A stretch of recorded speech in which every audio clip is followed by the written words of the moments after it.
The January 23rd, 2025 Des Moines City Council meeting is now called to order. Thank you for your patience.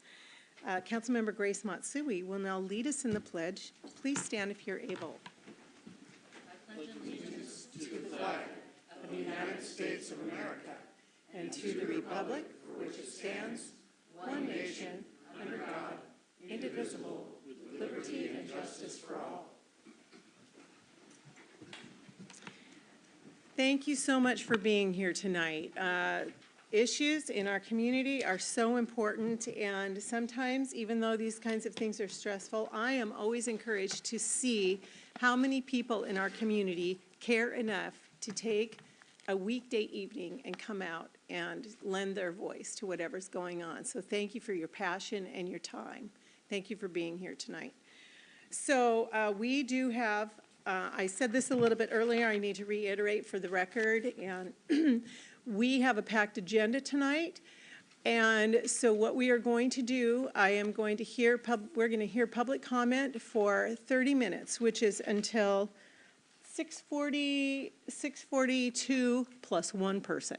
Okay, that's what I'm going to do. We'll hear, and the testimony is going to be reduced to 2 minutes. I will be hearing 2 testimonials for 3 minutes tonight.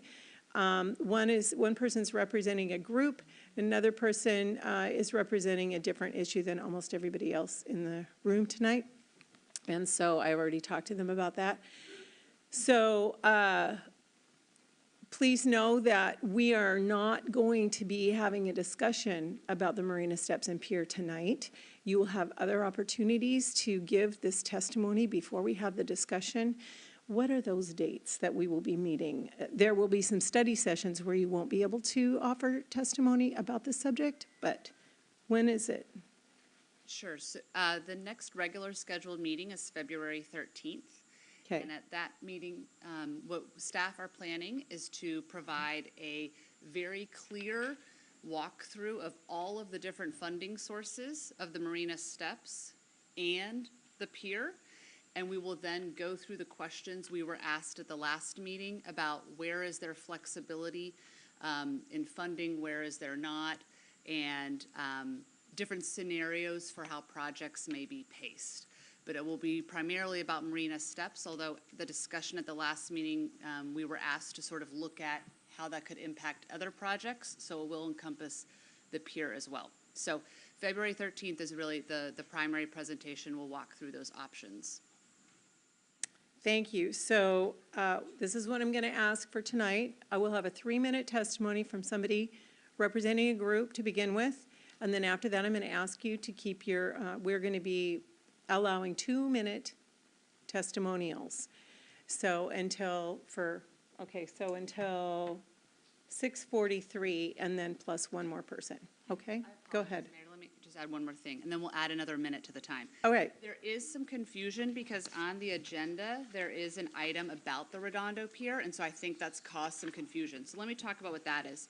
That is a contract to continue the design of the new pier. And so that is before the council tonight, and it's simply a design contract to continue the engineering work that's already happening. Okay. So we'll go ahead. So we'll go until 6:44 plus one person. All right. So I'm going to open tonight. The first person up is Karen Sharpman, and you'll have 3 minutes. Karen, come on up.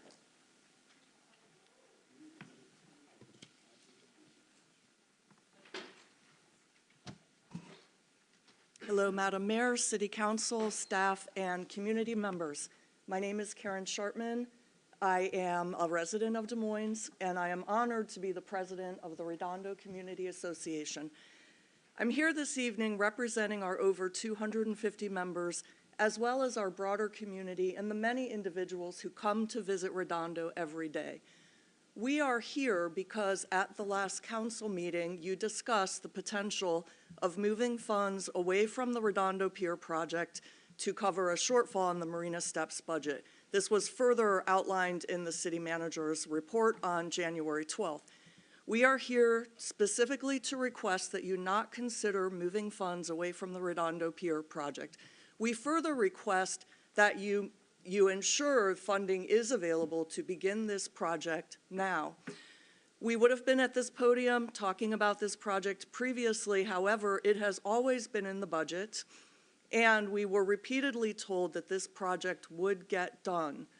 The Redondo Pier has been closed for almost 6 years.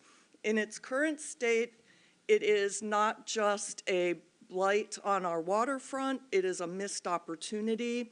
It is an environmental concern for the Puget Sound. Over the weekend, I had a chance to speak with many community members who came down to Redondo, and we talked about the pier. Many of them shared their memories and history going back years. This pier has been an asset in the community for many years.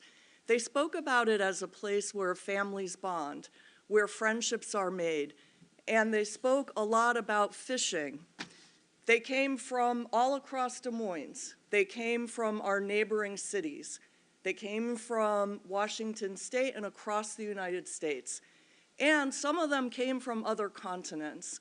And the fact that they all come to Redondo shows that this pier exemplifies the mission of the city of Des Moines, which is to be the premier waterfront destination in the Puget Sound area, Pacific Northwest.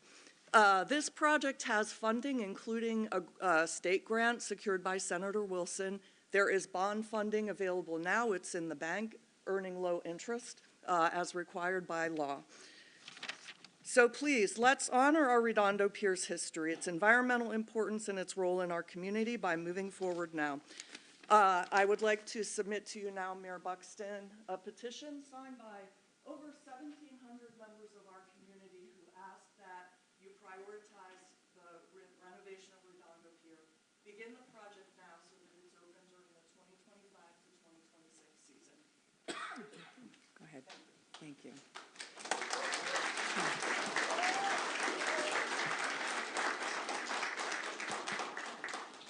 Thank you so much. I do appreciate your enthusiasm.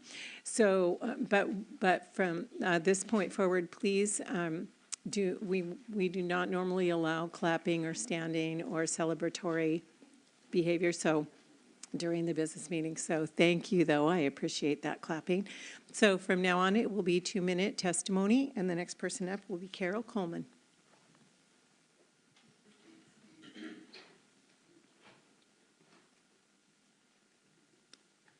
Hello, Madam Mayor, City Council, City Manager, staff, and community members. I lived in Redondo as a little child, and I have pictures of my parents at the Redondo rink and myself on the little carousel that was right down here on the waterfront. I loved living here, but we moved to Kent when I was in grade school. I always loved the area, though. I'm having to cut this down. 43 years, I moved to Vegas, and I came back because I wanted to be up here with my family, and I wanted to live back in Redondo. It's been a dream come true for me to get to live back here, and I gaze out my windows every day to see the beautiful wildlife that is here and the people enjoying the boardwalk. What I don't see, sadly, anymore is fishermen on the dock, shoulder to shoulder at night, quite quiet, respectful families communing and making a living that was respectful to residents and in the environment. What I don't see are families in the daytime watching fishermen pulling up salmon, seeing the gleam in a little person's eyes that may turn them into a fisherman instead of a life of crime and drugs. What I don't see is the beauty of married high school prom couples, quinceañera celebrations, all having their photos taken down there. And what I don't see is all these groups, all of the nationalities intermingling, enjoying their common love and fascination of the sea on what was our beloved pier. Taking petition signatures for the last 6 days, I've heard stories from generations of people that have loved the pier and realized my passion for this enchanting place was way more widespread than I ever imagined. Redondo and the pier were loved. Now we don't have the pier or a restaurant. It becomes a blight down here. Anyway, our Redondo now attracts the wrong element because everything is dilapidated and we don't have a pier. Thank you. Thank you, Carol. Susan White.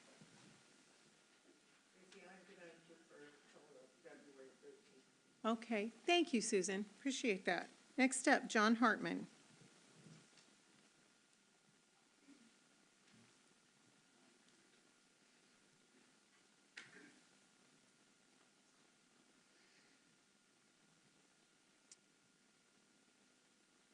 Thank you. Council members, Madam Mayor, fellow citizens, my name is John Hartman. I'm a homeowner and I live and work in Des Moines, specifically in Redondo. Something has become a matter of concern for me recently regarding the council, and others here might agree. I feel that there's a disconnect between the city council and its constituency. An alarming amount of taxpayer money has been earmarked for civic projects that frankly no one seems to really want or even need. We have the stairs to nowhere, we've got an electric water taxi to nowhere, the flagpole park in the middle, you get the idea.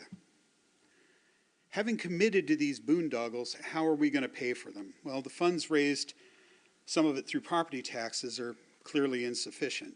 The council therefore thought it would be a great idea to give us Proposition 1. The voters, like a parent asking, "What did you do with the money we gave you yesterday?" refused.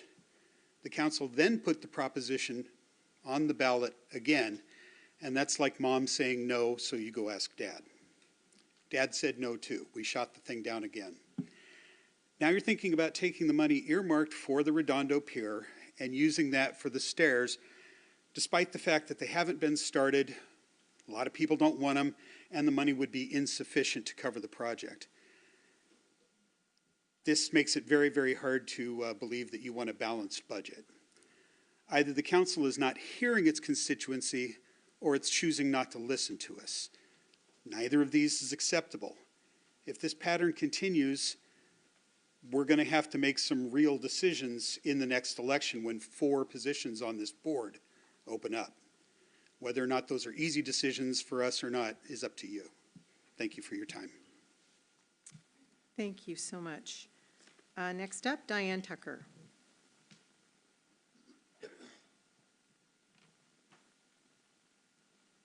Thank you, Mayor. I'll be very brief. As I stated at the last council meeting, we want to move forward in a very positive direction, working with the city council and the city to move the community, all of Des Moines, forward in 2025.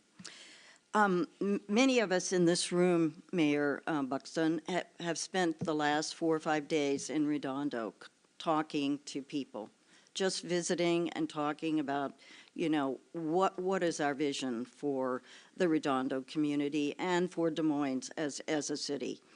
And we've had the most wonderful experience. I have to tell you, it's just been so empowering, and some of the stories we heard were so endearing. We all would sit and commiserate after we had been out there for hours in the cold collecting these petitions, because the people were so genuinely concerned about our community. And people from all over the Northwest were there. And I believe one of our council members came down and saw us in action. J.C. Harris, thank you, J.C., for coming down and seeing democracy at work. And thank you all for your time, and we hope that you will take our remarks with the spirit that they're offered and move positively in 2025. Thank you very much. Thank you, Diane. Greatly appreciated. Excuse me, greatly appreciated. Next up, Michael Imbruglio. I was just going to ask somebody to do that. Thank you so much. I can't either, so I was about ready to get up and do that myself. Thank you. Thank you, Michael. Council, Mayor Buxton, I want to thank you for having this open. I came here 8 years ago because of the environment that we have at Redondo. If you take a look at the advertisements for Redondo, for the properties and everything else, they always include a picture of the pier. No one has ever taken pictures of the stairs and used that as a selling point. but it is a big selling point for the city of Des Moines. It was a big pool for us, and the reason I came down was because it was filled with people, with lots of laughter, all kinds of characters, even parrots, you know. So it's a wonderful place to be, and there are people there from 5 o'clock in the morning walking to 10 o'clock at night and even later. I miss the fishing that they have during December and January when everything is all lit up at night. And it's almost a carnival. I just wish that you keep it going and do not delay the funds. Thank you. Thank you, Michael. Teresa Lako?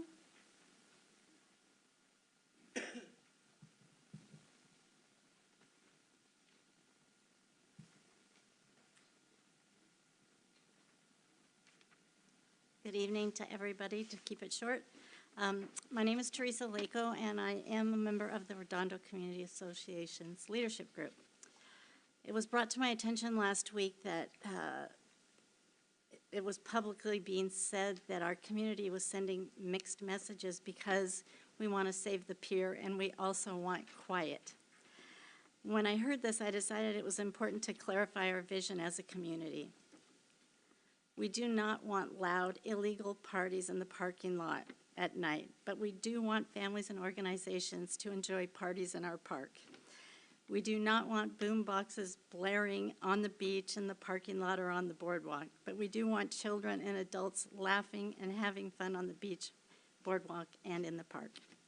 We don't want people sitting on the bulkhead smoking pot and drinking alcohol all day, but we do want people bringing picnics or fast food during their lunch hours, sitting on the beach or sitting on the bench near the pier, enjoying our view. We don't want motorcycles riding on our sidewalks. One rode towards me one day while I was walking on the sidewalk. We don't want motorcycles on our boardwalk, but we do want to provide a safe place for our community to, and the surrounding communities as well, to walk safely without fear. We don't want cars with modified exhaust systems popping their way down Redondo Beach Drive, but we do want to provide an environment with activities that people can enjoy. All people from everywhere. We want a peaceful, robust community. We want the pier, and we want to provide, and we want positive, boisterous energy that can sometimes be loud. Thank you very much. Thank you, Teresa. Robert Wells. I don't live in Des Moines. I live in Redondo Heights, which is part of Federal Way. But I walk down to that beach from my house, so I'm pretty much closer to it than many people here tonight. And I've noticed that I hear people speaking many different languages. I see people that don't have boats, that don't have a moorage. I used to own a $5,000 sailboat. I spent $30,000 mooring it. So I say that the marina can afford to put in stairs. They don't need our money. And so I say, find some more. Get it from the feds. There's all this infrastructure money. You should be able to break some more away. I mean, that's how we built the fishing pier here in Des Moines with emergency infrastructure money. State ecology might have a way to do that.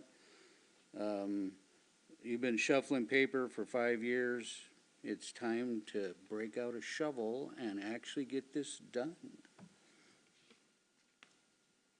Thank you, Robert. David Emery.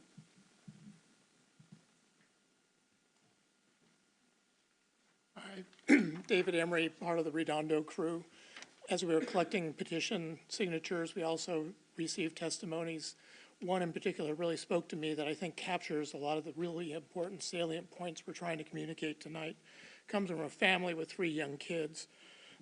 We are writing tonight to let you know how much we have been waiting on the pier and how much as a family we have dreamt about finally being able to walk with our kids, fish there and enjoy it.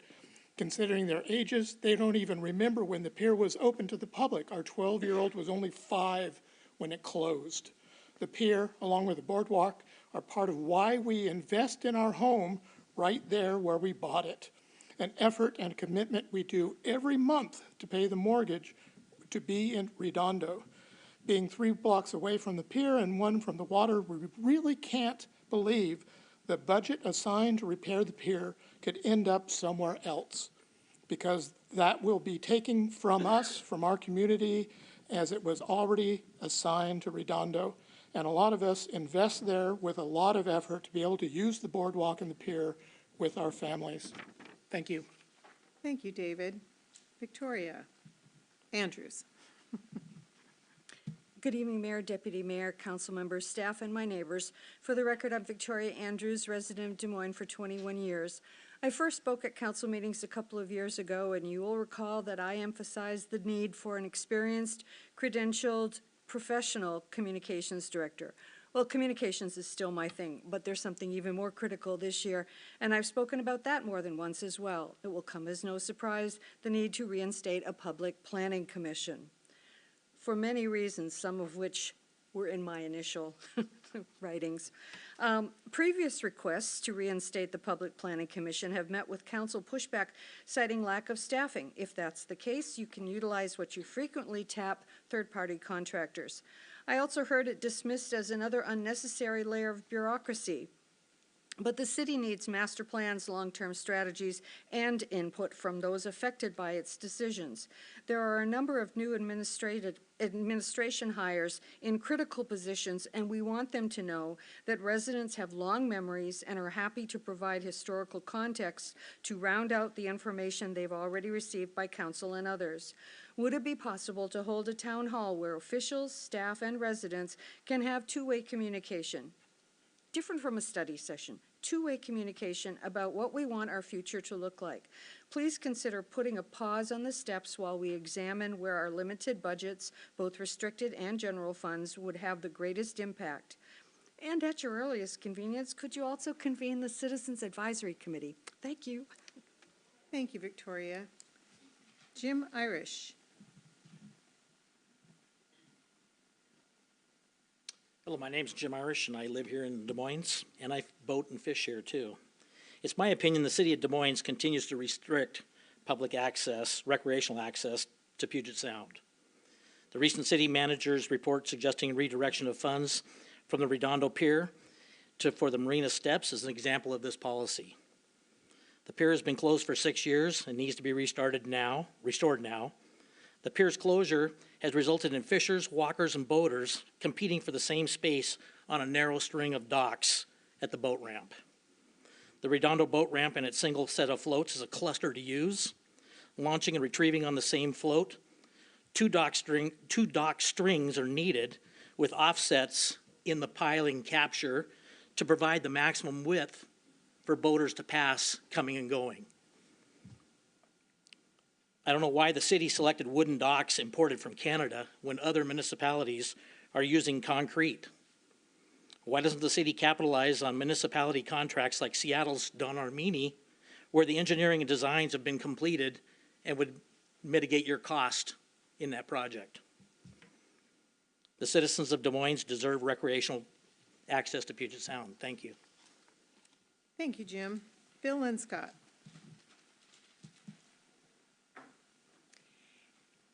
And I'm going to read a couple more names if you would like to line up. Lloyd Little will be next, and George Pettibone will be after him. So if you could line up behind Bill, that will save some time. Go ahead, Bill. Good evening, everyone. I was going to talk about really 3 things tonight. First was the steps, so I'll just say ditto on that. And we're very supportive of them. And in the Marina District, we had a lot of people sign those petitions there. So that's a good thing to do and see finish. The first thing I was going to talk about, though, is a shout out to our Marina staff and the fact that they've got, the contract in the plan tonight. Long time coming. Thank you, Harbor Master and your staff. And we've got the dock replacement stuff underway. And they had several bids come in, and all within the kind of the budget window. And I don't want to start a rumor, but there should be a little bit of funds left somewhere out of that should go someplace. The last thing I was going to talk about was the Marina steps.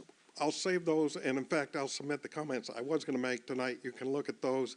But I think approaching that study session, I would hope that the current administration and council look at the best path forward and not feel constrained by decisions made by the past administration. Because I think that option 3 of the staff deserves a lot of attention. There's an affordable way to get the connection between the marina and the downtown. And it doesn't necessarily take a giant set of steps. Thank you very much. Thank you, Bill. Lloyd, you're up next. Thank you, Mayor Buxton, members of the council. Welcome to Des Moines, new city manager, Caffrey. First of all, I just want to object to the 2 minutes of time. I think I'll honor it, but I think the most important thing at a city council meeting is public comments. And this stuff should be reduced, or it should just stay later. With that, I'll say, George and I are here to talk about the Masonic Home. And George found this amazing map from the United States Geological Survey. So it's pretty recent, 2018, and it shows, George, do you think you could maybe stand here? Yeah. Right here, these pink areas are fine silt, gravel, and former landslide areas, and that's right in front of the Masonic Home. George and I talked about how they're planning to take out the retaining wall and also taking out the house, turns it into a big sheeting downhill slope, which would send, a 1-inch rainstorm will be 5 million pounds of water. Every inch goes up another 5 million pounds. And so that's going to go straight into Zenith neighborhood, which this map shows is a former landslide area, according to the United States Geological Survey. Could you turn this way? Sure. Can you turn that way? This way. Okay. And this is the Masonic Home right here, the pink area. Put that triangle there. And the pink area is the former landslide area. So George and I live in front of the Masonic Home, so we don't just want to preserve it for the historical aspect, which is amazing, but we're going to get killed if it comes down. And that happens in Magnolia. It happens at Seahurst. A family in Magnolia got killed last year, or their 2 dogs got killed. The couple didn't get killed because they were in the living room, the dogs were in the kitchen. So, City Manager Caffrey, that's what you're stepping into. And the city of Zenith, the neighborhoods of Zenith, including Tina Orwell, are ready to take legal action if you destabilize our hillside. And essentially your planning department is planning to potentially kill us. Okay, just want to put that out there. Okay, George?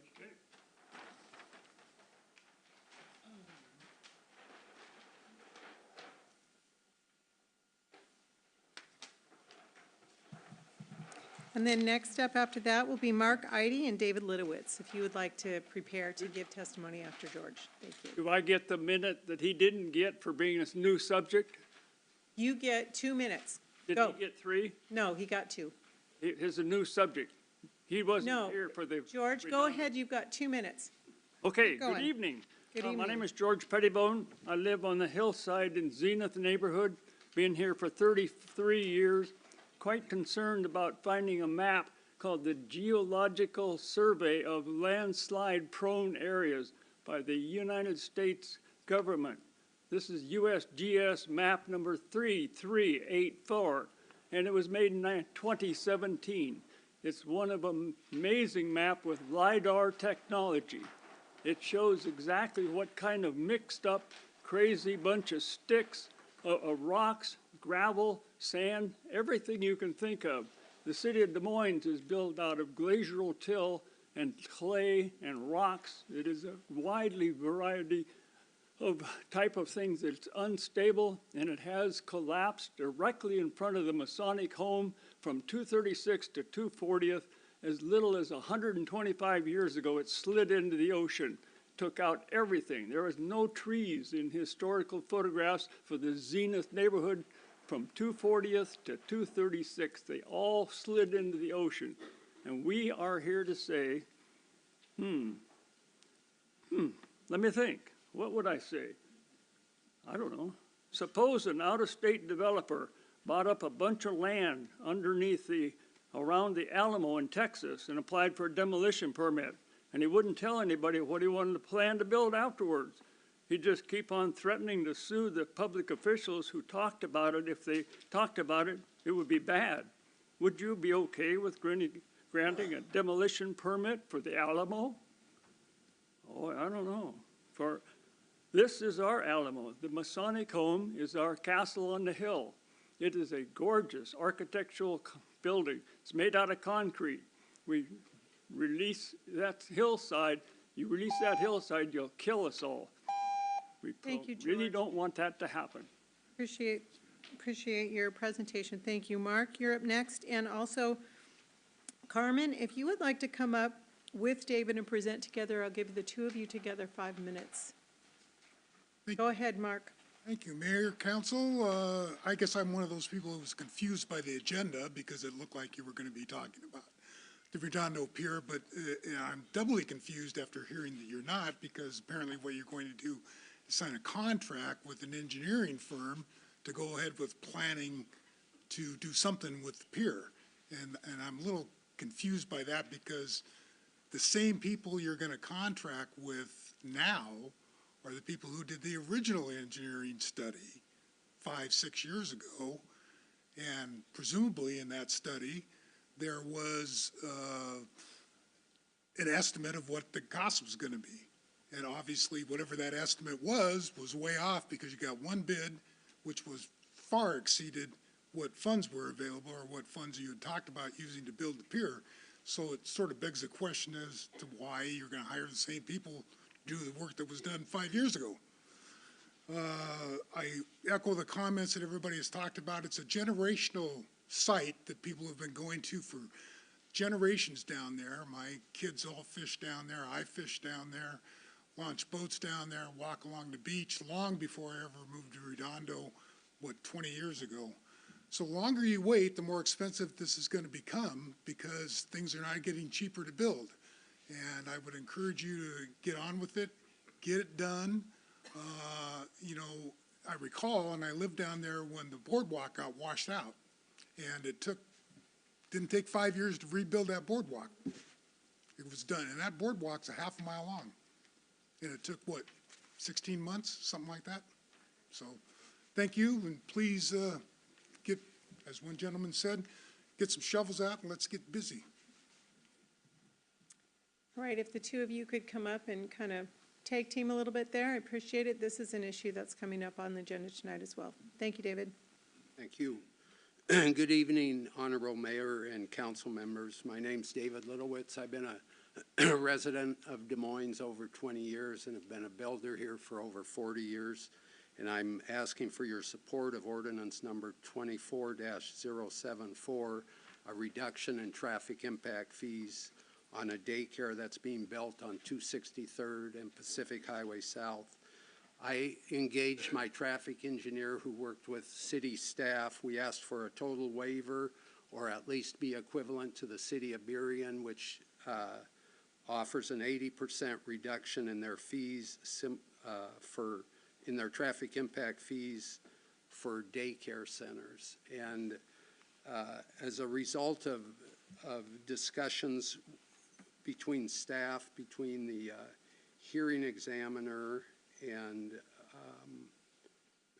that request for a waiver or 80% reduction, the staff recommended a 50% reduction, which I'm asking for approval today. We got the building through a long conditional use permit process, and we're now asking for that reduction in the traffic impact fees. I Googled last week what the neighboring cities, their traffic impact fees are. City of SeaTac has a flat fee of $2,949 versus $201,000 for City of Des Moines. City of Berrien with their 80% reduction is a $10,000 fee on an equivalent building. City of Des Moines is $201,000.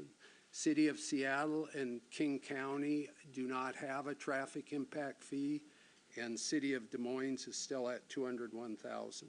The City of Kent's, and these were per last week's traffic impact fee, they were at $4.26 a square foot versus City of Des Moines, which is at $47. The Federal Way fees are $6.14 per square foot versus $47 for City of Des Moines. Washington State Legislature under Ordinance 82.02.060 encourages cities to support daycare centers and get those built here. They, right in the law, is an 80% reduction that all cities can go through. So I would like to see the city going forward even to reduce these traffic impact fees to encourage more businesses, especially those reaching out to working class people who want to have their kids in a safe environment. And I thank the council in advance for that fee. I'll put the owner-operator up here. Thank you. Carmen, you're next. How much time does she have left? 2 minutes. You've got 2 minutes, Carmen. Good afternoon, City Council members. Good afternoon, community of Des Moines. Well, I'm right here with Dave because I'm the owner of that bill he was talking about. I'm on a family home for 10 years. I live at Federal Way. And exactly how he said, the traffic fee we pay at Federal Way was very, very low. And just my intention is to keep those kids like you try to keep your community safe. As a teacher, we'll teach the kids since an early age to be in the school, to keep them out of the bad community. So I just ask for the support on that bill because besides your permits, I have another 3 months to pay all the applications with the state, with all the regulations I have. So when he will give it to us, the building, nothing, and you give it to us, the permit, nothing stop over there. I need to keep following to all the regulations to open that daycare. And if that bill, the City of Des Moines increase, or we will increase our rates. So on our side, as early education teachers, we try to support most the kids we can. But unfortunately, the low-income families are the first people on the line will be affected with if we have extra bills in our future daycare. Thank you. Thank you so much, Carmen. So that's the end of our public comment time today. There are a few more people that had signed up. Please feel free to write in your comments or send your written, even if you wrote them, take a screenshot and send that. You're free to come back and give public comment on February 13th when we'll have a detailed discussion on the subject of the pier. So those were that was the subject of the remaining comments. I'll give this to you. Thank you again so much for being here. Welcome you to continue to stay for the rest of our meeting. We'll have some interesting subjects coming forward. So, one thing I did not do at the beginning of the meeting is my intro normally. Just again, thank you for being here. For those watching online or Channel 21, please know that we cannot attend to our phones from the dais. So if you do experience technical problems, please email cityclerk@DesMoinesWA.gov. That's cityclerk@DesMoinesWA.gov. So could the city, let's see, I just want to know if there's, I'll let the record show that all the council members are present. And is there any correspondence that has not been received by the council yet? No, Mayor. All right, thank you so much. Again, thank you for your comments tonight. Up next, our committee chair, you gave your briefing already. Committee chair reports are up next. So we have a couple reports out from the Municipal Facilities Committee and the Economic Development Committee, both of them from Chair Nutting. Do you have a question? Hey, I yield my time until the end of the meeting. All right, if thank possible. You. Point of order. Lloyd, George, leave those there if you could. Thank you. All right. Thank you, Councilmember. All right, thank you, Chair Nutting. Up next is the city manager's report. Hand that over to Catherine Caffrey, our city manager. Thank you. Great. We're going to start with a middle housing open house update with Rebecca Deming, our community development director. Excuse me. I'm wondering, go ahead. Can we give like 2 minutes? 2 minutes for, if you don't want to stay for the rest of the meeting, yeah, go ahead and put your coats on and thank you, Councilmember Nutting. Appreciate that. Thank you to all the community members that showed up tonight. Yeah. We really appreciate it.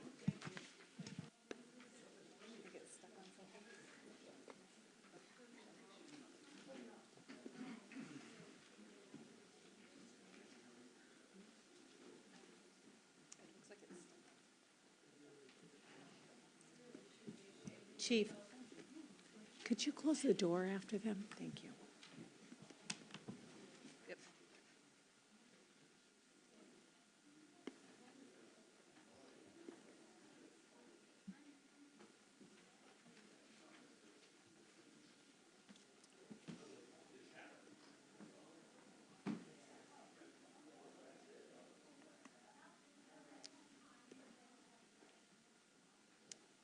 Go ahead, Rebecca. Thank you.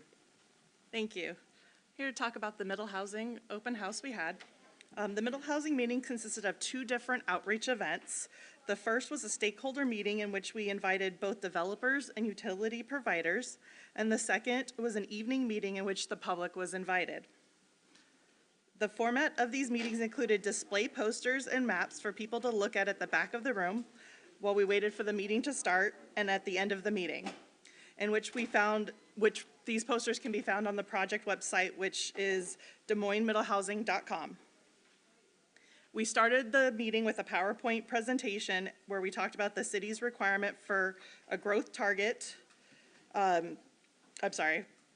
requirements, and that the city must comply. And we had a PowerPoint that talked about all of our requirements. We also had a Q&A. And as part of the presentation, we talked about our growth targets of the 3,800 homes over 20 years. We talked about the different middle housing types the city will need to choose from as part of our ordinance that will need to be prepared.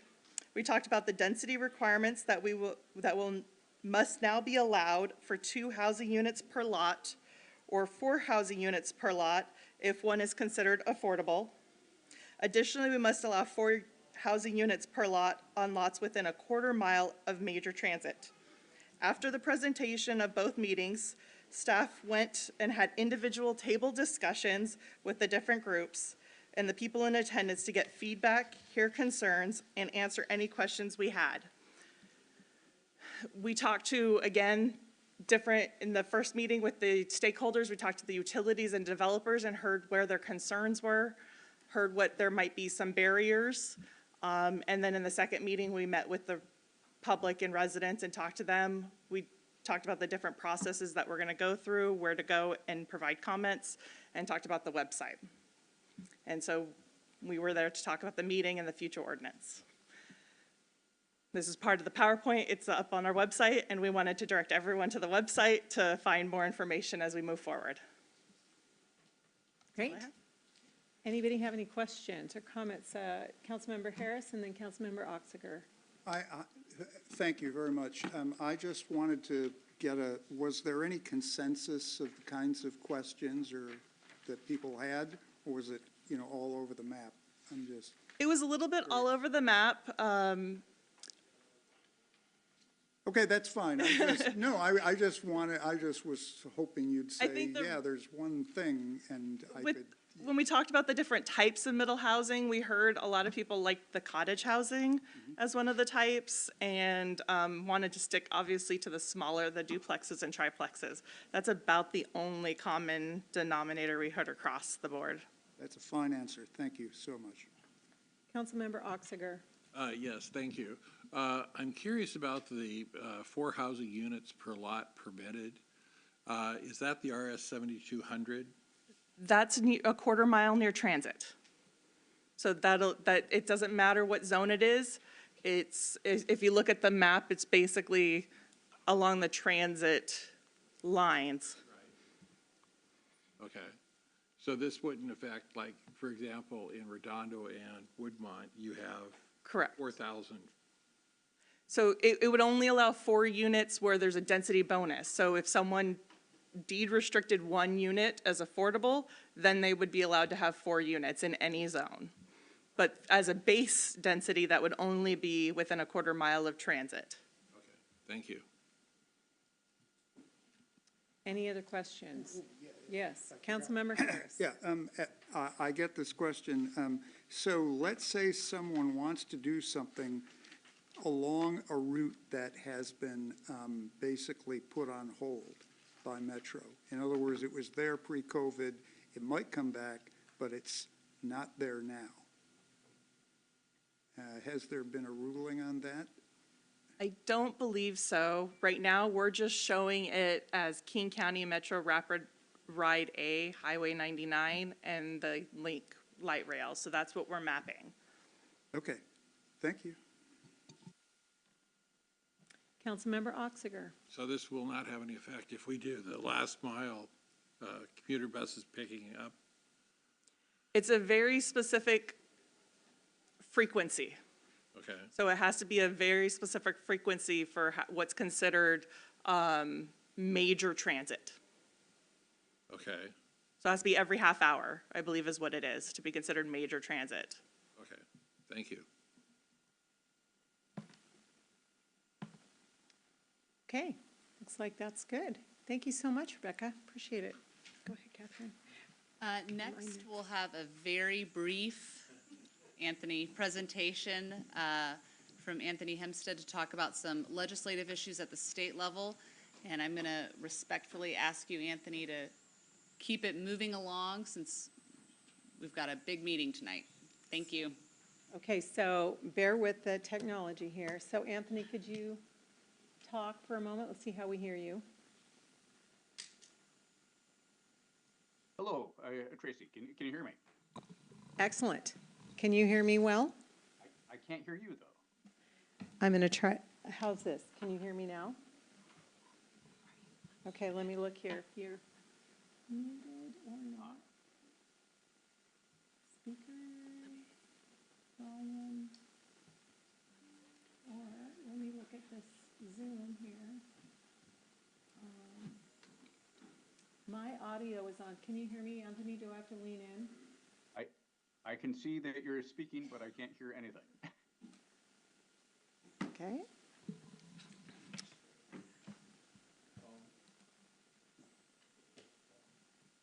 So, My speaker is working.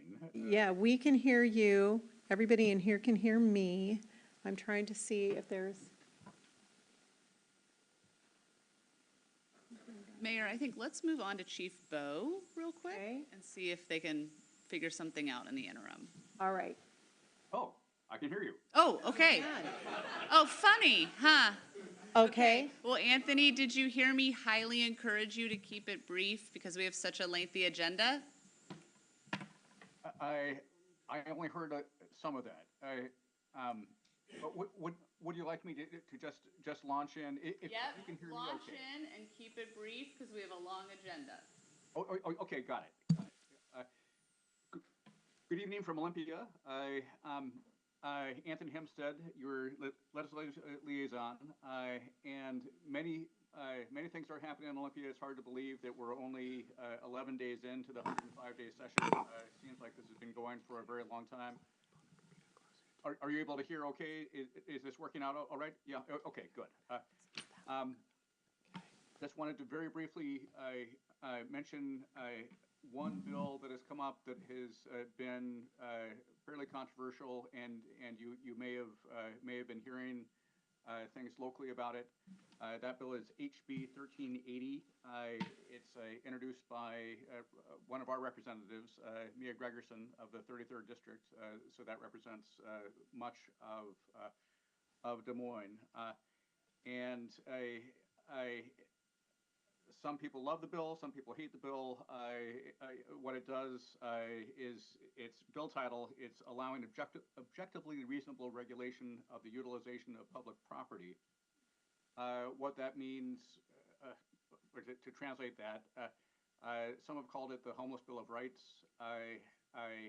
It is, it's out there so that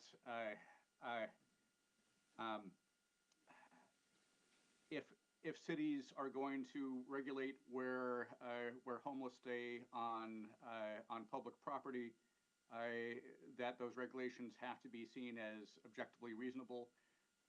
That is it's a vague term. That language was used down in Portland here recently, and it resulted in a very big lawsuit for the city of Portland. The bill has been moving quickly. I had a hearing on Tuesday. That seems like a long time ago, but it was Tuesday. And many area mayors in South King County weighed in and speaking against the bill. Some homelessness advocacy groups advocated for the bill. It is moving quickly. It is currently slated to be voted out of committee on Tuesday, this coming week, and that was just scheduled a couple of hours ago. I'm just coming from a meeting with other AWC, the Association of Washington Cities lobbyists, and this bill was a major topic of discussion amongst the city community. So far, no cities are supportive of it. Even some of the larger cities that may have traditionally been more open to this type of policies, they're saying that they have real concerns. Both the city and county association have met with Representative Gregerson. She's asked them for language. I've also been able to meet with her briefly and express some concerns about it. And again, she suggested that we come up with some alternatives. County and city and interested lobbyists we're planning to meet in the coming days. We don't think there's enough time between now and Tuesday to really get something together. We really think that this should probably be worked over the interim, so that there's time and real reasonable language can be put together rather than just in a few days here. But that's one very controversial bill that, as we talked about when we discussed the legislative agenda, there'll be lots of issues that come up that aren't necessarily on our radar and will take a lot of attention and time, and this is one of them, and something that you will likely be hearing, or you may be hearing about from constituents or interest groups here in the days and weeks ahead. But with that, I'm happy to take any questions, but I also know that you've already had a long meeting and you have many other things coming up. But happy to discuss this or anything else that you would like to talk about. Thank you, Anthony. Any questions at the dais in regard to this bill? Looks like no questions for now. Great job on the presentation. Thank you. Anything else, City Manager, on that? Nothing on that. Next, Chief, unless the council has any questions. No, Anthony, great. Thank you for that summary. Really appreciate it. Thanks for being here tonight. Appreciate it. All right, thanks. Bye. Next, Chief Bowe will be giving a presentation on animal control services. You all may recall during the budget process, this was an area where cuts were made to service levels. And before we kind of launch into that new service level, I've asked Chief Bowe to highlight what residents can expect and how to handle animal control issues that come up. Good evening. I know we have a busy agenda, so I'm going to make this 3 minutes or less. If you have any follow-up questions, let me know. First thing, we have some legal obligation under Des Moines Municipal Code when we have dangerous or potentially dangerous dogs. These specifically capture things like the city shall take into custody, the city shall quarantine under certain circumstances. So in getting rid of animal control and housing entirely is not a possibility while meeting our current code. This will become relevant in just a moment. Prior to this budget cycle, we had a $100,000 contract with CARES, $100,000 annual contract. They provided 40 hours of dedicated animal control services in the city of Des Moines, 24/7 emergency response for loose stray animals. I swore in their officers as limited commission officers so they could do investigation citations, provide court testimony. So they did the criminal investigation component under the supervision of our sergeant. They did community outreach, education, and then they were required to maintain a shelter not only for animals that were turned in by community members, but also law enforcement seized animals as part of a criminal investigation. In 2025, originally, this was reduced to zero in the early budget presentations. I cried enough to get a little bit of money in there because of the shells. I don't have the resources, and we didn't have a shelter opportunity, and I don't think it was really in the best interest of public safety to not do the shells. Renegotiated a contract that prioritized the dangerous dog and the city's legal requirements, and discontinuation of the lost found stray portions of the animal services contract. What we came up with was for the price of $20,000, they will do dangerous dog and bite investigations, what I call the shells, all the things we're legally obligated to do. They will maintain the shelter and the investigation components. So they're going to continue to do the criminal investigation component as well as maintaining the dogs that we're mandated to hold. They're going to respond to 5 police calls monthly. Just to give you an average, we average between 2 and 3, so that should cover the police response for dangerous animal calls. If we do go over that, they agreed to $50 per hour as an hourly rate for any calls in addition to that from a law enforcement officer. They're not going to be taking community calls, member drop-off. People can't just show up and drop a dog off and have them be responsible for that service. We're no longer providing that service in the city. Obviously, that is the gap. So a couple things that we're working on to fill the gap. We have a beautiful flyer with all of the shelters available in King County, all their phone numbers, all their locations that we'll hand out to people who come upon a lost stray animal. We'll be putting that out on our websites. We'll be putting that out for the city. PDN Cares is also going to support that messaging.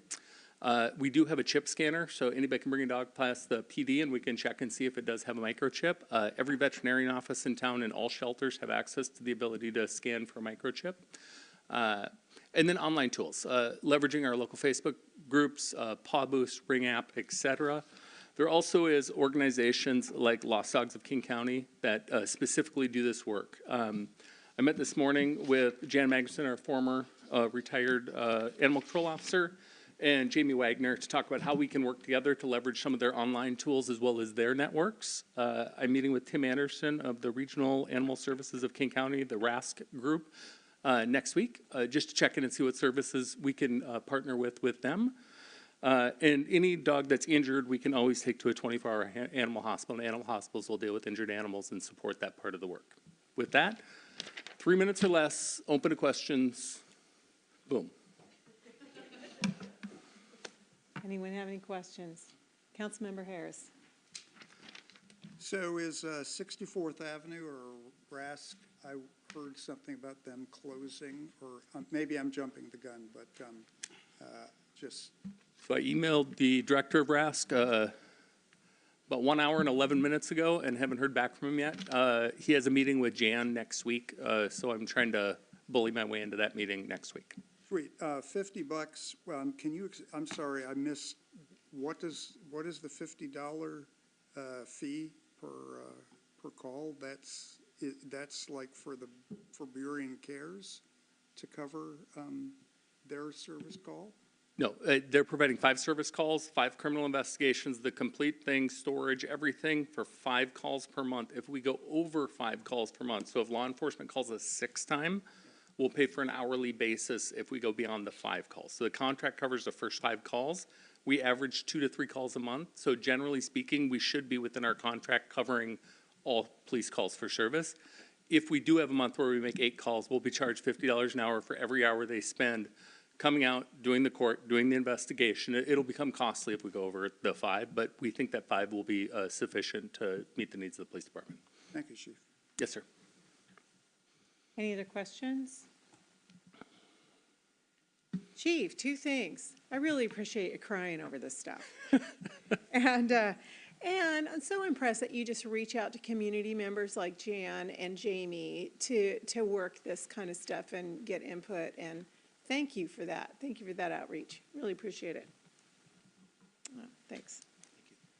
All right, we've got one last surprise item that'll be very quick. I won't even drag him up here because we're in a rush.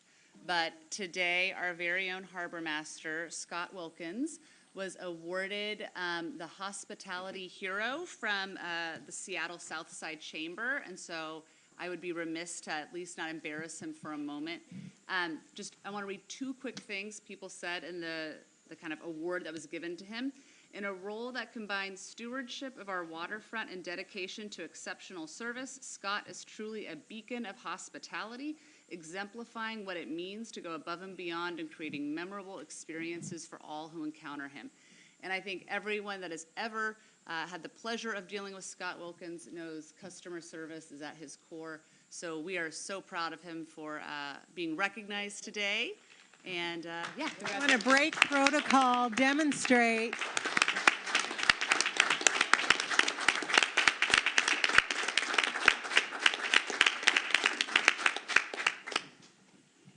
All right, that's all, Mayor. Thank you. Thank you. Thank you, Scott.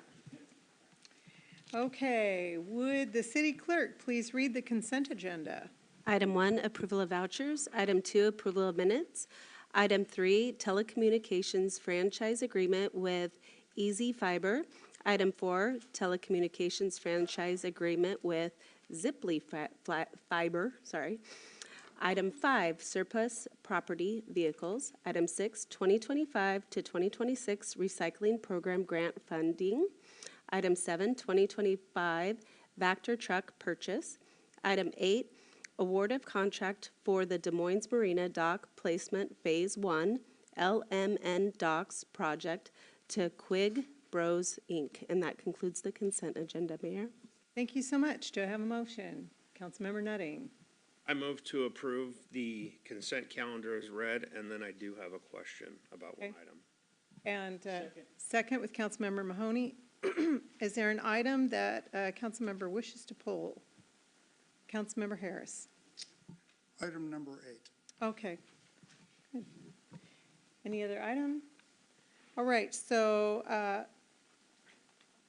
really quick then, your comment? Or is it a? It's just a question. It's just a question, and we can have discussion and question after it's been. So my question is when was the last time we purchased a Vector truck? Because I vaguely remember approving a Vector truck on my 10-year in council. So It was 10 years. it's been 10 years? It's in there. Oh, I missed it. I'm sorry. No worries. Councilmember Nutting, the Vector truck we currently have in service is a 2012. Oh, okay. All right, perfect. Thank you. All right.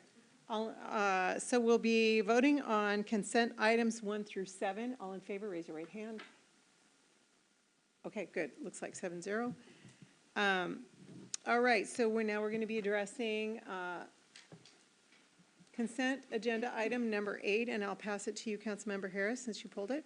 Thank you. And I asked Scott not to get up or anything, but I just wanted to acknowledge the momentous nature of that, and I thought it deserved just a little bit of shout out.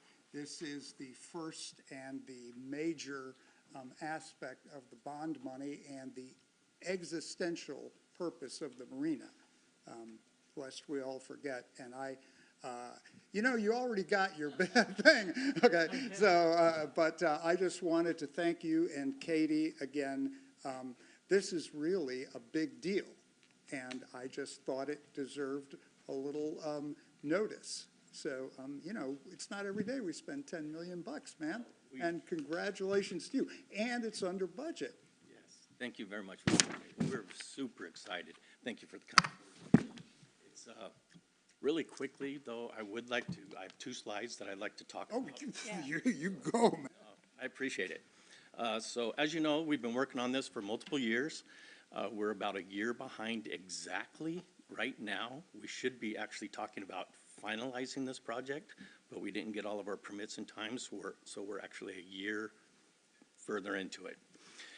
And but we finally went out to bid right before Thanksgiving. January 14th, we opened our bids. We had 4 bids. 2 of them were under the engineer's estimate. 1 was just barely over, and another one was slightly higher. Quigg Brothers out of Aberdeen was our low bid. Quigg Brothers has over 70-plus years in the marine construction business, and we're looking forward to them. They have great reputation. They'll be working with Marine Floats out of Tacoma to be building the docks. For those of you who know, Marine Floats has been in business since 1976. They're the ones that did the rebuild on our J dock after the fire. So we've been working with them before. And so this first slide really quickly represents the original marina, the CIP project, marina rates of $1,679,000, bond proceeds of $12,740,000 for a total of $14,409,000. Huge number, sorry. To date, we've expended about $723,000 for engineering and design and permits. So right now we have a little bit left in design and construction with a total of about $13,695,580. Quigg Brothers with their bid with tax, and we're adding a 15% contingency. It's a big contingency, but that's about $12,036,000, which gives a difference. We have a remaining balance of $1,659,000, $271.52. That 15% contingency is healthy, and you know there's a lot of change orders that are going to happen. I believe I have one in my back pocket that's going to be a big one, but I'm hoping that'll go through when the project goes on. We have a short window. If we award, well, next slide I'll show you real quickly, but let's go to the next slide, please. So here's our timeline. January tonight, we hope to approve and to enter into contract with Quigg Brothers. Next week, sit down with Quigg Brothers, go over everything, review, and have their approval. Bring it back here for our city attorney to check out real quickly, and then his suggestion to our city manager to sign the contract. And that notice to proceed, that'll give us 1 year to do this project. 6 months of that first year, they'll be procuring all the power, all the fire, all the water, all the docks, all the electrical, everything that needs to be done for that project. The same time for that first 6 months, Katie, myself, and our entire staff will be doing everything we have to do, meaning reaching out to all of our tenants. They all know about this, but sending certified letters, knocking on their doors, saying there's a timeline that your boat has to be moved. Around August, we're going to close guest moorage because we're going to be shifting boats from docks to moorage so we can do the stuff. So we'll be reaching out to other yacht clubs. We'll be reaching out to other marinas. We'll be asking our tenants to talk with their friends if they have boats. We want our tenants to help us help them. So if they can find a place to move their boat and we don't have to deal with it, that's a huge advantage. So that's something that we're really going to strive hard for. Also working with our city manager to do an incentive program. If people will take their boat out of our marina during this project, when they come back, maybe we help them by giving them a free month or two or something, and something to help us. But anyway, really quickly, and this is, so from notice to proceed till September 1st, when we can start working in the water, till February 15th, you have to be out of the water. First dock, September 1st through the 7th, we're going to take 7 days to relocate 37 boats off of end dock, put them in guest moorage. The 8th to the October 24th, that's 35 working days. They have to demo out end dock and rebuild it and then get it back to suitable for occupancy. So all the power, water, and fire has to be up. Then October 24th through November 2nd, we're going to have 12 days to put 37 boats back on end dock and relocate 48 boats off of M dock into our guest moorage. And then from that December 12th, 30 working days to do M dock. Same thing, demo and installation. L dock, December 13th through the 20th, 8 days to move 48 boats back and 56 boats out. Then December 21st through the 13th of February, right before our fish window closes, it's 40 working days. And that's why this timeline is so important.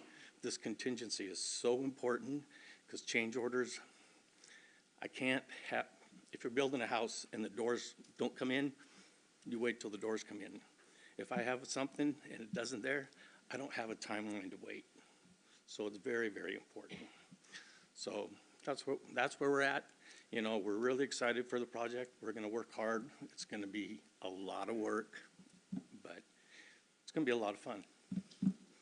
That's all I have. Any questions for Scott? Councilmember Oxiger. Will this have any impact on the land side? No, there will be no impact on the land side. Everything's from the water. Some of our challenges, really quickly, we don't have that much space in guest moorage. So I know we'll lose some folks because covered moorage is very important to them. So we'll lose some of those folks. Some folks will leave on their own. They're planning a long vacation, things like that. Some boats will be repaired because this is a winter time. So things like that. But there is nothing dockside. Land side. The only thing on land side is hooking up the new ADA ramps. Okay. Thank you. Yep. Any other questions?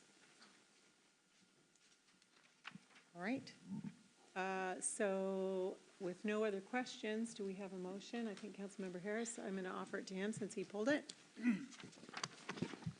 I move to approve the agreement between the City of Des Moines and Quick Brothers Incorporated in the amount of $10,466,355.20 and a contingency of $1,569,953 even for the purpose of replacing L, M, and N docks, and to authorize the city manager to sign the agreement substantially in the form as attached. Do I have a second? Deputy Mayor Steinmetz? Grab that one. Any discussion? Councilmember Mahoney. I've heard a lot of comments tonight, and I just wanted to remind some folks, for decades, we didn't address the infrastructure at all in the city. Not too long ago, we were able to do the bulkhead. Our financial our dire straits were far worse than they are today. The bulkhead was one. This marina step, the most recent bond that was approved, is the next step. The marina steps and the Redondo Pier are obviously in the discussion of what we can do. So is the monument that's going to honor our World War I veterans that's so been dilapidated. My point here is that these things take time, they take money. You have to deal with fish windows, you have to deal with environmental regulations, and it's very difficult. My hat's off to Scott. I know how disappointing he was he missed the permit window last year. But these are the major steps that take, God knows, too long, and they do. But in the end, we all win. So this is the first step to that on this latest bond that was brutal to get approved, and I think it's a moment for success on the approval today. And I think I just need to remind people that it's a battle to do anything on the waterfront. It's damn near an act of God. Thank you. Any other comments or discussion? All right, take it to a vote. All in favor, raise your right hand. Looks like it's a 7-0. Good job, Scott. Okay. Next up is we're entering our new business items. We have a few items of new business. I would just like to ask if council members could, during these discussions, keep your comments as close to the 3-minute mark as possible. So we're opening with the transportation impact fee reduction, and we're going to be inviting Assistant City Attorney Matt Hutchins to the podium, which, you know, ESP and all that, he's up there already, so take it away, Matt. Thank you, Mayor. Got to keep things moving, you know. Yeah. Mayor, Council, Matthew Hutchins, Assistant City Attorney, the staff presentation for draft ordinance 24-074 related to transportation impact fees. So transportation impact fees are a mechanism created by the legislature that allows cities to fund transportation improvements in the future by assessing fees on new development to account for increased traffic and the resulting impact to the transportation system generated by the project. While it's good that we have this mechanism for funding improvements to our transportation system, any development fees can be a barrier to development, they can make the difference between whether a project pencils out or not. And that can be especially true for vitally needed public-facing services like daycare centers, that sort of thing. So recognizing that we have this tension, in 2021, the legislature amended state law specifically targeting what are called early learning facilities, which is defined as a facility providing regularly scheduled care for a group of children 1 month of age through 12 years of age for periods of less than 24 hours, daycares, that sort of thing. And what this law allows is that a city may, but is not required to, give a partial exemption to development of early learning facilities of up to 80%. Des Moines does in fact have transportation impact fees. They can be found at Chapter 12.40 of the Des Moines Municipal Code. The current fees are based on a 2016 rate study that was done for the city and adopted by the City Council. And what the study did was to assess what future needs of the transportation system are and what kind of stresses and effects different uses had on the transportation system. And given that different kinds of uses generate different kinds of traffic volumes, they have different effects, so the different uses are assessed differently. For early learning facilities, specifically in Des Moines, they are currently assessed at $47.67 per square foot, which would work out to approximately $190,000 for a 40,000 square foot facility. And as Mr. Lidowitz spoke about earlier, he did approach the city in 2013 asking if a facility he was developing would be, whether we could grant him an exemption under the legislation. So a little research I did recently from MRSC. These are base transportation impact fee rates for both City of Des Moines and surrounding cities. And these are based on the actual trips generated during the peak PM hour period. So Des Moines, for each trip that's generated during the PM peak, our base impact fee is $7,465 a trip. The surrounding cities, Burien goes from a fairly low $948 per trip up to over $12,000 for Renton. As often the case, Des Moines sort of falls in the middle. Renton, SeaTac, and Tukwila are three of these cities that have, previous to this, adopted a exemption for early learning facilities. They have each chosen to go with the 80% exemption.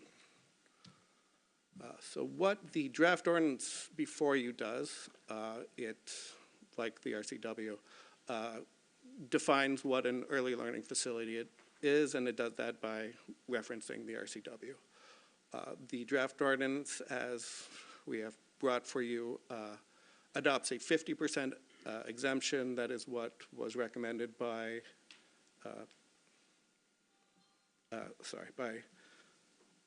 by Public Works, and this is what was presented to committee. There's a provision that clarifies existing language in our code that applies in the case of a change of use.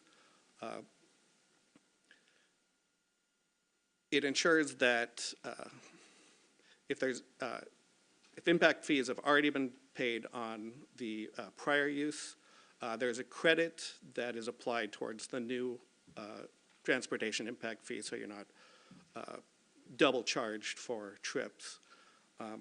But this makes it clear that when that credit is applied, it's not going to result in a negative assessment and essentially a refund of fees that were paid in the past. And there's also a provision that makes this gives a retroactive application going back 1 year to cover transportation impact fees for early learning facilities, going back 1 year, which would cover Mr. Lidowitz's project and any other paid during that time, because the project was pushed forward to provide the service to the community rather than to wait to see how this process played out. So we have a suggested motion that concludes my presentation. Are there any questions? Any questions before the motion? Councilmember Grace Matsui. Thank you very much for the information.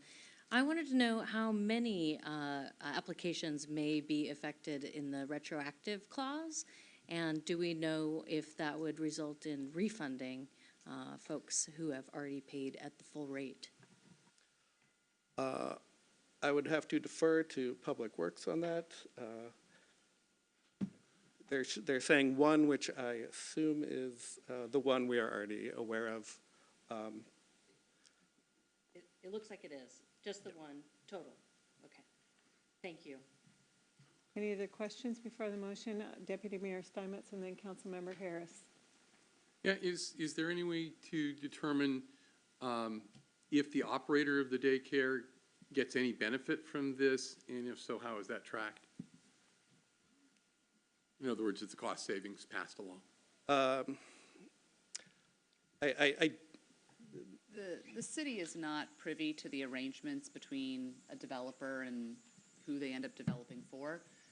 So we do not have any way of knowing how those funds get, where do those savings show up? Second part of your question, go ahead. The second part. So this is simply an incentive for a developer to develop a daycare center, no matter who operates it. Is that correct? Correct. Thank you. Councilmember Harris and then Councilmember Grace Matsui. Thank you. Yeah, it's difficult because, some of my thoughts are planning, and I don't want to put you on the spot. But is there any, so you said 2013, but I think you meant 2023 that he put in the. No, I'm not trying to, but the reason I ask, is there any legal impediment to putting this off until the comp plan discussion? Would he still be eligible for the refund if we waited until June or whenever that's scheduled? That's kind of what I'm thinking. It would depend on when that payment would be made. If it did pass the 1 year mark, I mean, the retroactive period could be extended to still cover.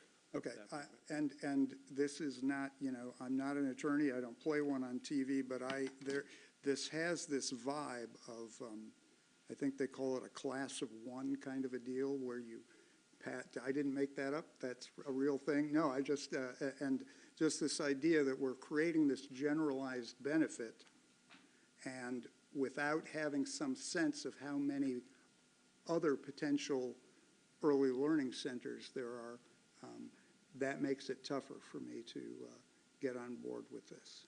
Does that make sense, what I'm asking? So that's why I was hoping for the comp plan, just because I'd like to have a sense of like, okay, what areas of the city might be zoned for this purpose, and how many are likely to come down the pike in the next couple of years. That's not, I'm sorry if I'm being rhetorical, but that's kind of why I asked about the date, and if there was some way to find out, that would be great. But anyway. Thank you. So let's see who was next. Councilmember Nutting, and then, no, Councilmember Grace Matsui, and then Councilmember Nutting. All right. Thank you. I do want to say, I did hear the owner-operator here today gave public comment, and she did address the issue of whether or not a reduction in fees would impact her operating costs, and she said it would. And so anytime you have to invest more into a business due to business fees, I assume that you have to recoup those some other way, which would be passing that on to your customers. So I believe that a reduction in these types of fees will make it more feasible for more early learning centers to open in our city. And that was addressed earlier today. And the second part I would say is this was a carve-out that was made in 2021, is that correct? And so we could have updated this ordinance when that law was updated. And so we're kind of catching up to reduced fees for these types of businesses, as we saw on an earlier slide, which already have been done in neighboring cities. Is that correct? Yes, we could have done this as early as 2021. And there are other cities that already have reduced these fees. Yes, at least the three I mentioned before. Councilmember Nutting. Having just finished a play school for the company that I work for, I do understand where this is coming from. There are undue costs put on an owner of a daycare or a school of this type that are not realized by the city. And also, there's a reduction in class size. So if the building at 4,000 square foot could hold 200 people, you don't realize that because it's shifted down to 75 or 35 classmates. And so you're not capitalizing on the square footage that you could be, but you're paying a square footage price on the possibility of cars moving in and out of there, which is not a true realization of what's actually happening for that facility. So I am going to support this, knowing what I know from my otherworldly experiences outside of council. And it spurs growth and it brings possibly working people into our community. So I think it's the right thing to do. So thank you, Dave, Mr. Litowitz, for bringing that forward. Thank you. Any other comments?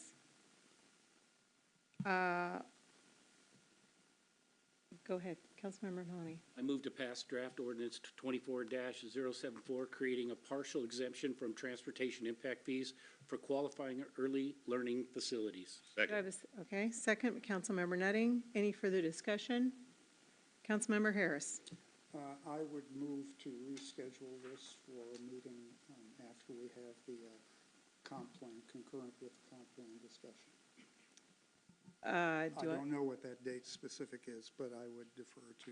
Do I have a second? No second, motion fails. Okay, any other comment or discussion? I have a couple of comments. Just to support this, there was a question about this affecting daycare fees. Of course, there was an observation made by my colleague, Councilmember Grace Matsui, but the intent is incentive, which has already been said. It's not about necessarily directly reducing daycare fees, but I think as a move by the state to, as an incentive to create daycares in our communities. And so it's not necessarily about cost savings, it's about producing daycare centers. And I prefer leaving it in as an incentive. As an example, we just finished talking in our economic development, it was economic development tonight, about a developer coming in with some very sincere interest in a very large development on a piece of property. And I can foresee the commercial space there being used like this. If we've got something like that intact and we can use it, we don't know who's going to come through our doors tomorrow and be interested in something like this. Every little bit helps. I think it's a really great feature for our community, especially since it's been gifted to us from the state to be able to do this. So I think it's, you never know who's going to take advantage of it. So I'm definitely in favor. Without further ado, all in favor, raise your right hand. Okay, Deputy Mayor Steinmetz, Councilmember Oxiger, Councilmember Nutting, Councilmember Grace Matsui, Councilmember Mahoney, and myself all opposed. Councilmember Harris passes 6-1. Thank you. Okay, next up, we have a city logo discussion, and we're inviting up Bonnie Wilkins to introduce the conversation for us.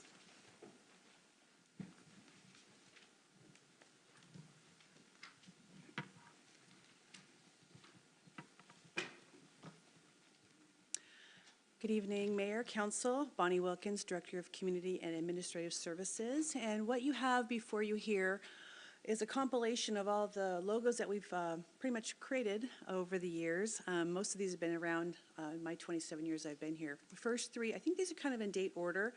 The first three are the ones that are our official logos by ordinance, the flag, the shield, and then the seal. The rest were just created over time from various departments for various events and what have you. The next slide here, I'll come back to the other one here in a second, but elements of a strong logo. So you see up there, the visual foundation. A strong logo has a clean, simple design that's memorable and professional, and key elements include simplicity and scalability, timelessness and versatility, color, and typography. And part 2 of a logo is the intentional core. A logo is more than just a visual. It reflects the brand's essence. Key aspects to include are brand, alignment and storytelling, audience connections and longevity, and strategic intent. And the third part is the personal connection. Your logo should reflect your brand, but personal preferences should not outweigh strategy. Keep these in mind. Simplicity, scalability, and versatility, timelessness, and strategic design. The logo should be easily recognizable, look great at any size, and work in both color and black and white across all formats, and should be timeless and easy to recognize, no matter if you're using the whole thing or just a portion of your logo. Those are just some things to think about when you're talking about the logos. One thing to kind of remember or think about is the sailboat on the far right-hand side with the green and the red, which says Des Moines, Washington. Those are all on our street signs currently here in the city. Just something to keep in mind when you're thinking about logos. And that's the end of my presentation. All right, thanks, Bonnie. This came forward because of this. It's important, I think, to create some streamline, like she said, one visual. And as we move forward in producing things, in particular our website work that's coming down the pike, this would be very, very helpful to have this discussion complete with some collaborative discussion here. So before I open it up for discussion, I do want to pass it on to the city manager if she has any comments. Nope, we're happy to hear the discussion and proceed however the council wants to. All right, thank you. So, council, I think I sent a prep email with some bullet points to try and streamline the conversation, taking one item at a time, and at the end, the goal would be either to choose one of these logos that we have already completed, or to send some direction to the staff with some key elements to bring back some considerations for us. So what we're trying to do here, if we don't want to pick one of these, narrow down to a very narrow set of directions to our staff moving forward. So the first question that I want to open with is theme. Do you want a theme that reflects our mission, vision, and values that we just completed? Asking for a response. Deputy Mayor Steinmetz. Yeah, the answer to your question is yes. Okay. But also, kudos, this is a mess. That we have this many logos associated with our city is just crazy. And we need to narrow it down to one. And then everybody needs to use the same logo. There will be a transition period, obviously.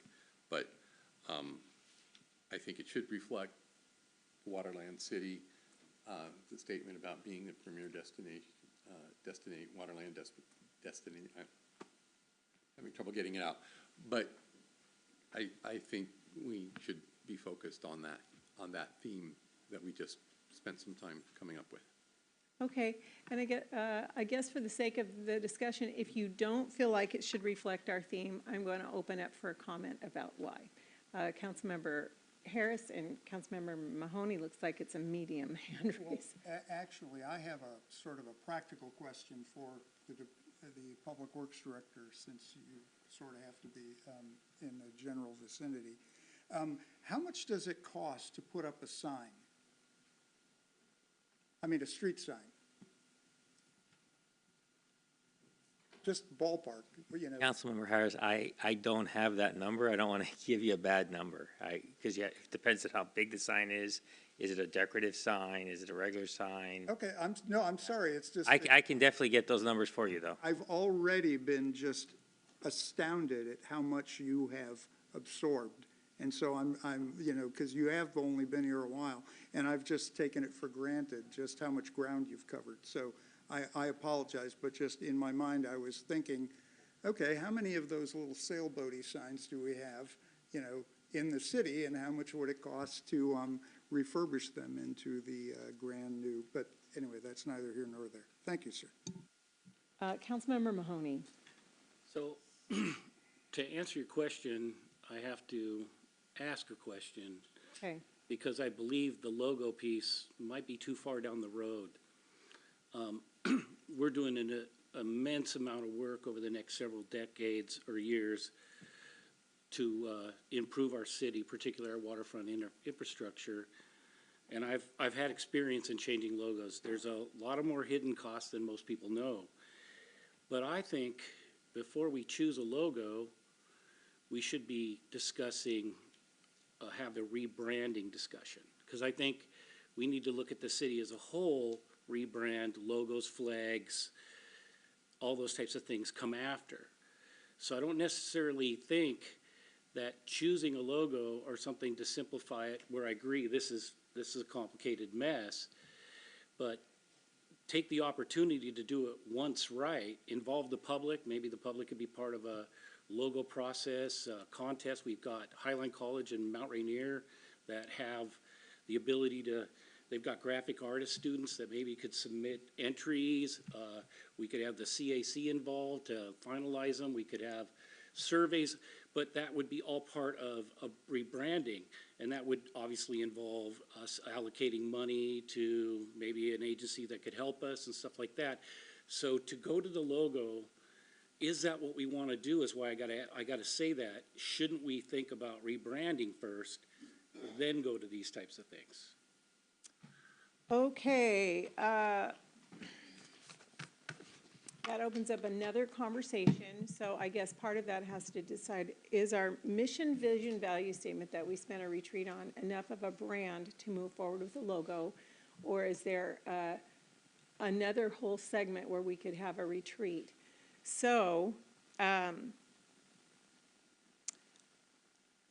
know a couple of council members do have an opinion on some of what you just said. If they would like to offer that up, I'll open that up to, anybody have a comment on this recommendation in the middle of a conversation here?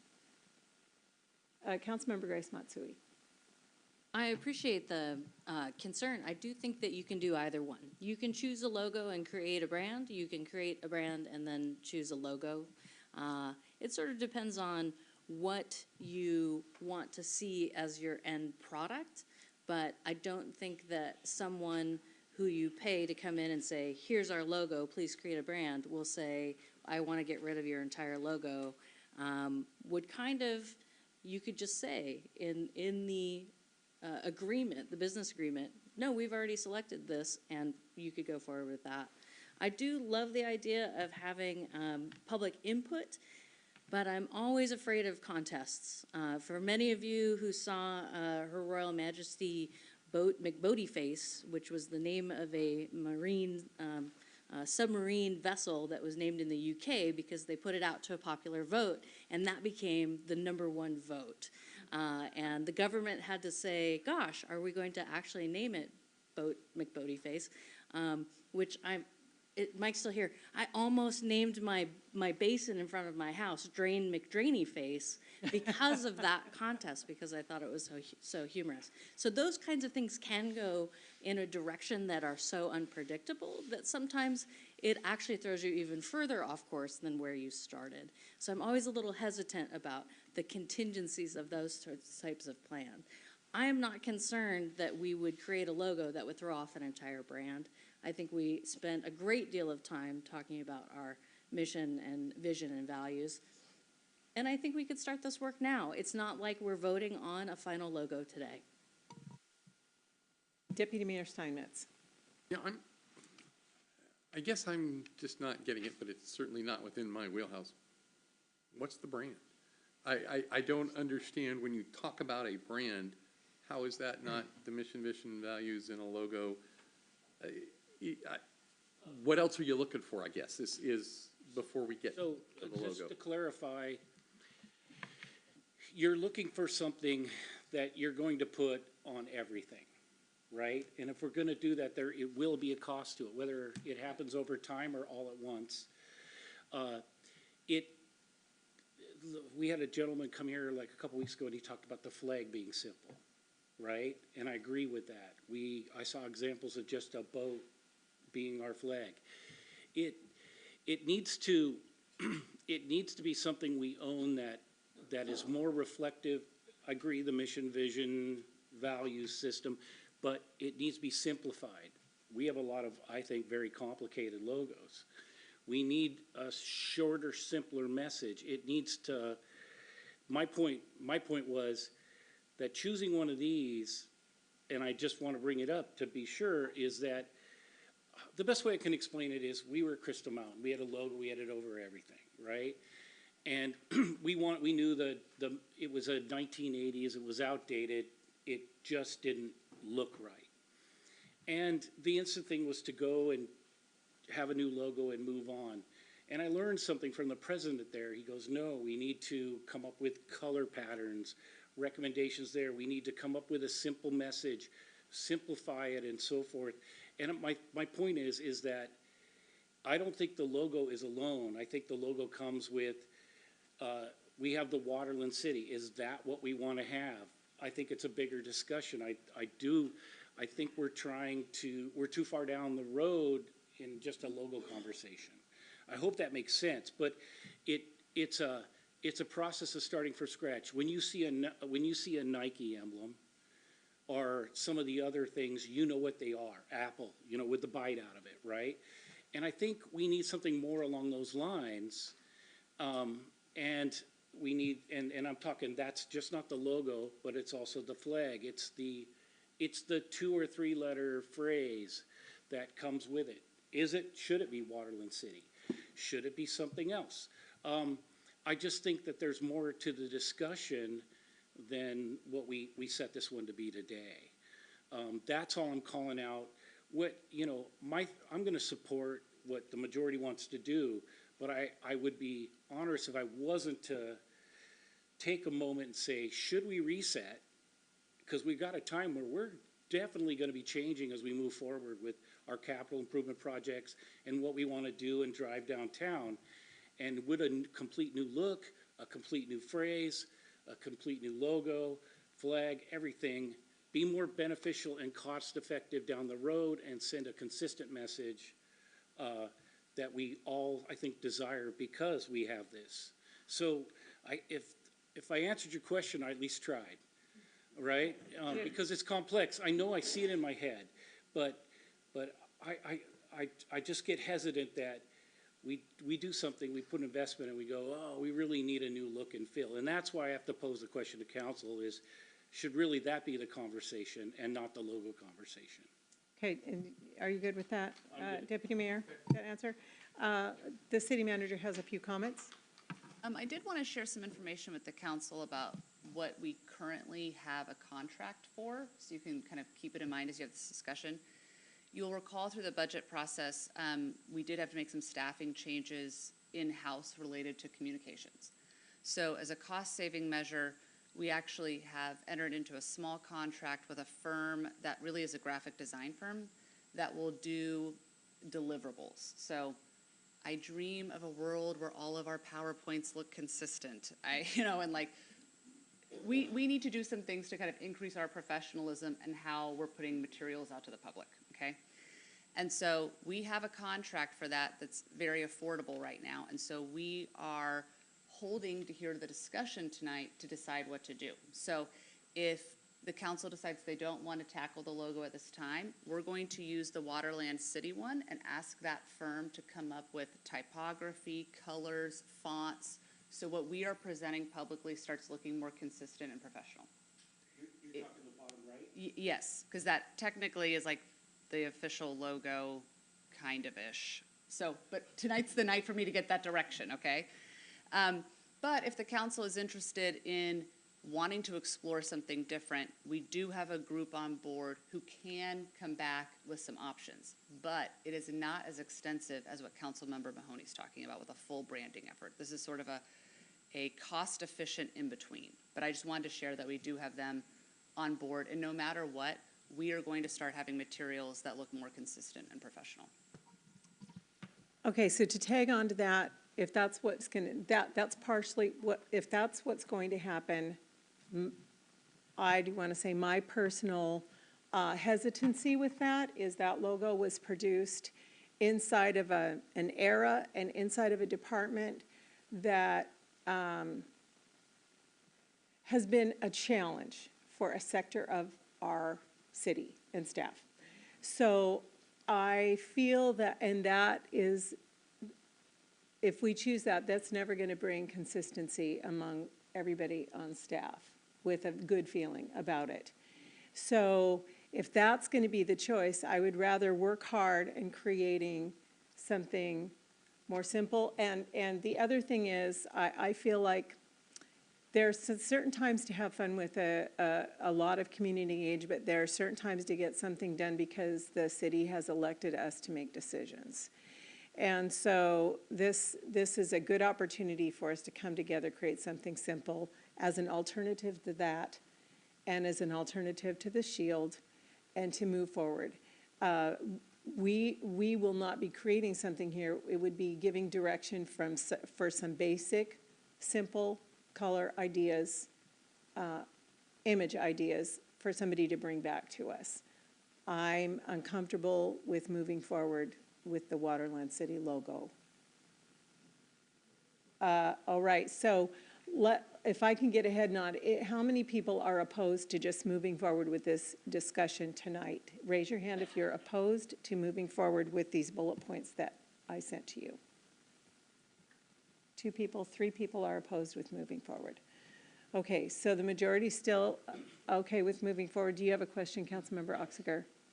Yes, so when you say the Waterland City logo, which one are Yes. you talking about? Are you talking about the one with the tricolored boat, or are you talking? No, the one in the bottom right-hand corner with the, that's just blue and white. That looks very similar to the police logo.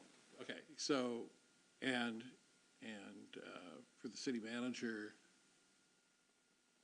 that's the one you're saying is to go for, you're not. If we don't do anything tonight, that's what's gonna go on everything, And it's for not, now. it's not because I like the best or anything, but that's sort of the one staff have started using in the last year or so. Okay, we're talking about, you know, it is going to be expensive if we start changing things over, particularly with the fact that we've got street signs out there that have the tricolored boat. So is there any problem with using the tricolored boat at this time? No, if that's what we choose, and we, for example, you could decide to use remember what Bonnie talked about, logo needs to be able to be in color, black and white. If we choose that for example, we could choose that boat and just say for almost everything, it's just blue and white, or blue and blue, but it's the same shape, then it's still, see what I mean? You could say, okay, we pick something that matches the boat that's on everything, but maybe we don't like the 3 colors, but then it still is consistent. And then the expense of, the city manager talked about the rollout. The rollout would be almost all just digital to begin with, basically no cost. And then as we move forward, every time we have to reorder something and the expense of reordering it, we just say, well, we're going to reorder the patches with this instead of that. We're going to reorder the buttons with this instead of that. So it doesn't turn out to be an extra cost, and just, we're not going to go through the whole city and redo everything. It's just as things need to be replaced, it's with the new thing and not the old thing. Okay, well, my Okay. point would be is that, you know, I agree with the fact that, you know, we need to decide on a brand first. Your logo should reflect your brand. So, at this point, we do have,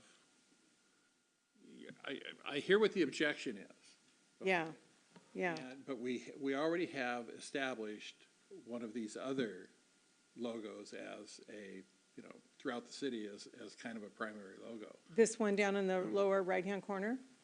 No, the tricolored boat, that one. The Des Moines, Washington with the Waterland City under it. That's what was confusing me when you kept saying Waterland City. They both have Waterland City on it. Okay. it matches the signs we have now. If we're gonna make the change later, make the change, but I would say, grab that thing and use it, and we should be good. That's already used prominently. I think it's on our website. Anyway, so I would just say go back and use that one, and just use that until we just do have a chance to have a brand discussion. Your logo is not your brand. It's reflective of your brand. Correct. So, So are you, so what are you saying? Are you opposed of answering these other questions? The idea, some of these questions would be, okay. So you do want to move forward with a logo discussion and you're offering an option? Right. Okay, so 4 of us would like to move forward with a logo discussion. That is an option that's been offered. I would like to answer the rest of the questions. All right? Then, so how many images, or do several of these have 3 or 4 images in them? So is there an agreement then? I think that we want 1 image. Is anybody opposed to 1 image? No. Okay? 1. Do we agree on an image that supports our theme, the sailboat? I think more than half of the images are more than that. All seem to have a sailboat. That seems to be a theme. Is anybody opposed to sailboat? No. Okay. Sailboat. Do we agree on simplicity? Anybody disagree with simplicity? Okay. Do we want accents other than that sailboat there? Anything more than, yes, sir. So at the risk of, one hates to make a motion, but I think that green and, red thing, I think you give that to a professional artist and that's everything they need to move forward. They will see problems of typography and so forth, but it gives them all the information they need and they're the professionals. And I'm not trying to. No, I mean, that's but coming down here, that's Councilmember basically Harris, in your bullet items. So, okay, well, simplicity, what do we want for text? Does everybody like Des Moines, the waterland city? Does that sound good? Okay, I would like to offer another, when we get to the options, to eliminate the WA. Anybody that needs to see our, it's different for our website, but anybody that needs to see WA, nobody that is going to see our logo is going to need the WA unless you're Googling something. Okay, so so we've got 2 options there. Do we like this font? It's basically what we call a sans serif. It's an open, simple font with no extra tags on the ends of the letters. So it's called a sans font. I'm not sure what we're talking about. The font. We're on the next bullet right here. We went through theme. We went through image. We're on simplicity. We agreed on simplicity. And now, see, when we get through these bullets, then we'll have a couple of extra. I will ask any more input on that. So right now we're on font. Councilmember Mahoney. So, I mean, the problem with just seeing one font is we don't get to see some options. Okay. And, I mean, it looks fine, but I would like to see some other options and potential. Okay. I mean, I think it could change the context of the image by having a couple different choices to draw from. Excellent. Font options, color options.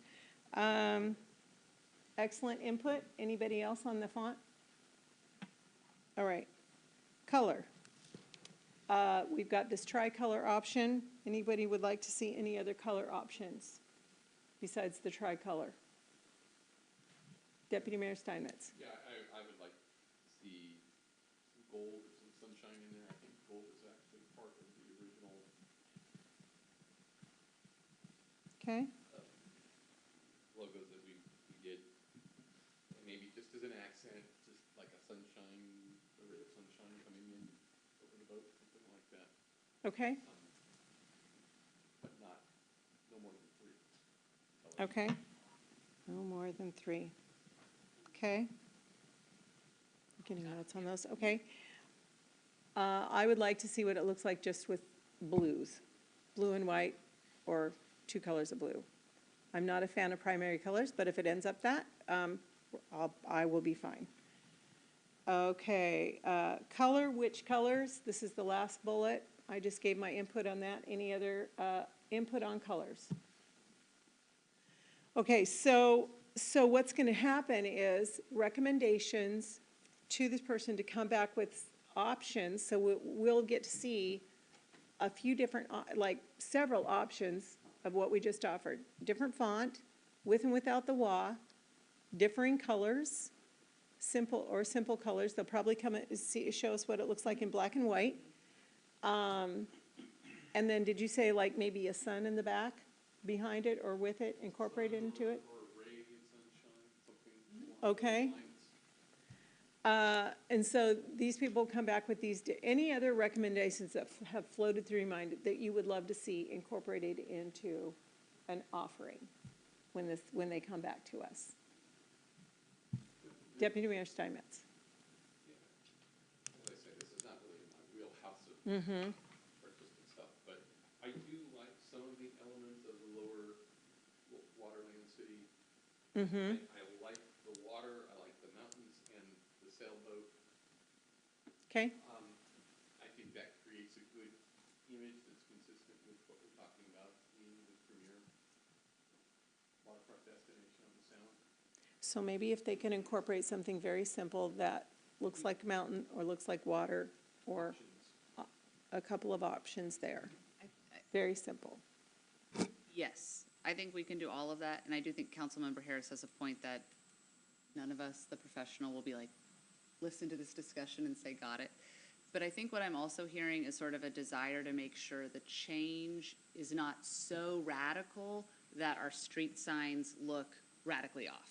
Correct. Okay, so that's an important parameter we'll need to give them as well. Yes. Yeah, so that they still look like the street signs as the same city. Okay. Any other thoughts? Sorry, no. No, sorry, no, I'm sorry, no. I'm sorry, George. Yeah, write us in an email, George, thank you. So, and we'll have further time we'll have more time for discussion and thoughts when we get the samples back. Okay, thank you for the discussion, appreciate it, moving forward. Okay, and of course, as always, extra thoughts can be sent into the city manager during the process. Okay, thank you. The next item up is the Redondo Fishing Pier. We have a staff presentation with Public Works Director Mike Slevin.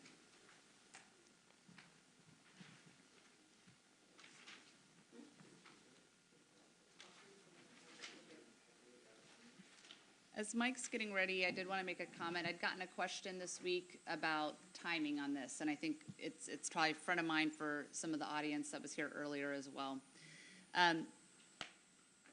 We would recommend doing this design regardless of any conversation that happens on the 13th, because I think there's absolutely a desire to redo the pier, and this is work you will need to do.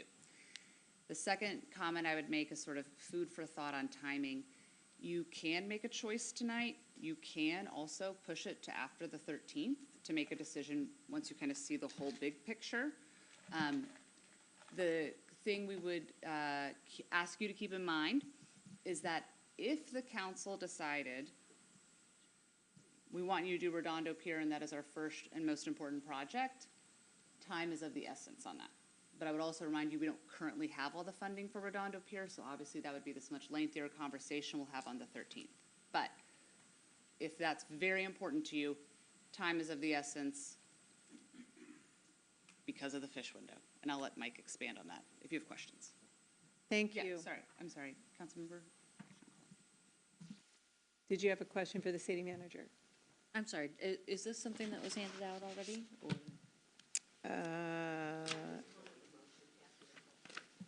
Oh, just the motion. Okay, thank you. So this is, we did not get a presentation packet for this, yeah. So he's gonna present it to us right now, so. So, good evening, Mayor and council members. Name is Mike Sullivan. I'm the Public Works Director for Des Moines. I'll just give you a little bit of project background. The Timber Fishing Pier was built in 1980. Recently, in 2019, evaluations concluded that the timber elements had some pretty bad degradation and failure. In September of 19, the fishing pier was closed due to safety concerns. In March of 20, between that time frame, we received some grants and we did a design for a pier. In March of 2024, staff advertised bids for that project just prior to my getting here. And in April of 24, those bids were, due to high cost, were denied by the council because we couldn't afford them with the current funding. The reasons for the high costs were high construction risks due to strict environmental regulations and shoreline regulations and risk due to fish window. So basically, the environmental regulations, as I understand with the original design, required us to maintain a 12-inch pier or a 12-inch pile within the pier. That led to a much deeper pile being needed and also reinforcing that pile internally with concrete and steel rebar cage. That drove costs. It also required a concrete cross bent over the top. The concrete bents were very heavy and would need to be in place. The precast bents would need to be in place through a marine type crane. So that would have raised costs even further. So those elements are what drove those costs much higher. There are other elements also, such as the recent inflation rates in construction, supply chain shortages of multiple things, and labor shortages that we've seen in other projects also recently. So what we did was we coordinated with the environmental agencies and seeing if there was leeway to amend our existing environmental plans, and that's what we're currently doing, working with the Corps of Engineers. And so we're proposing changes to our existing environmental permits within our ability to mitigate, to move the piers to 18 inches, the pilings for the pier into 18 inches diameter. That should lessen the cost.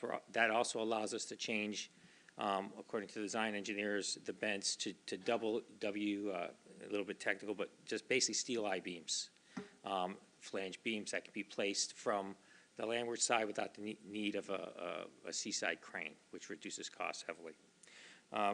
So those are the key elements to the redesign. This contract, this amendment would allow the design engineer then to also provide the final bid documents under these new design changes, and then to provide constructability review for the new fishing pier design. The hope with that is to bring the pricing down, generally speaking. We did phase the project, so there was lots of information out there floating from the public comments today. I'd like to just recap some of the things I heard. The original project, also within the $10 million plus for the bid, included the restroom as part of that. So what we were able to do was to use grant monies that were in that project, because there was also some worries that the grants had been out there a while, because it took a while to get the permitting and all those things, that some of those grant monies might, with the initiative efforts back in November, might be swept, right? So we moved grant monies to the land side, and we used the grant monies that were given for the pier as a phase one and got the restrooms completed, because otherwise the restrooms that were there, although they were still open, probably need to be closed for safety. I probably would have wanted to close them before we got to building them. And those restrooms also serve Wooten Park, the pier itself, and the boat launch. So there's lots of other uses for the restrooms. So we got that piece completed early. What this contract does, the $211,000, it allows us to use our design engineers to design the changes I just explained to you, and then rebid the project. There's no guarantee, even if we pass this tonight, that we would be able to get the project out this fish window. We are waiting for permit amendments, and permit amendments can take longer. We feel it's a possibility that if we got this done quickly, that we could maybe meet the fish window this year. But That's tight timeline. You've heard about the fish window earlier today with the dock replacement also. 26 fish window would be very realistic to get this project done if the funding is there and if the council so desires and directs us to do so. It's possible still this year. I wouldn't say it's impossible, but it's very, very tight. Now with that, any questions? Any questions? Councilmember Mahoney. A comment that somebody from the public made, Excel Tech,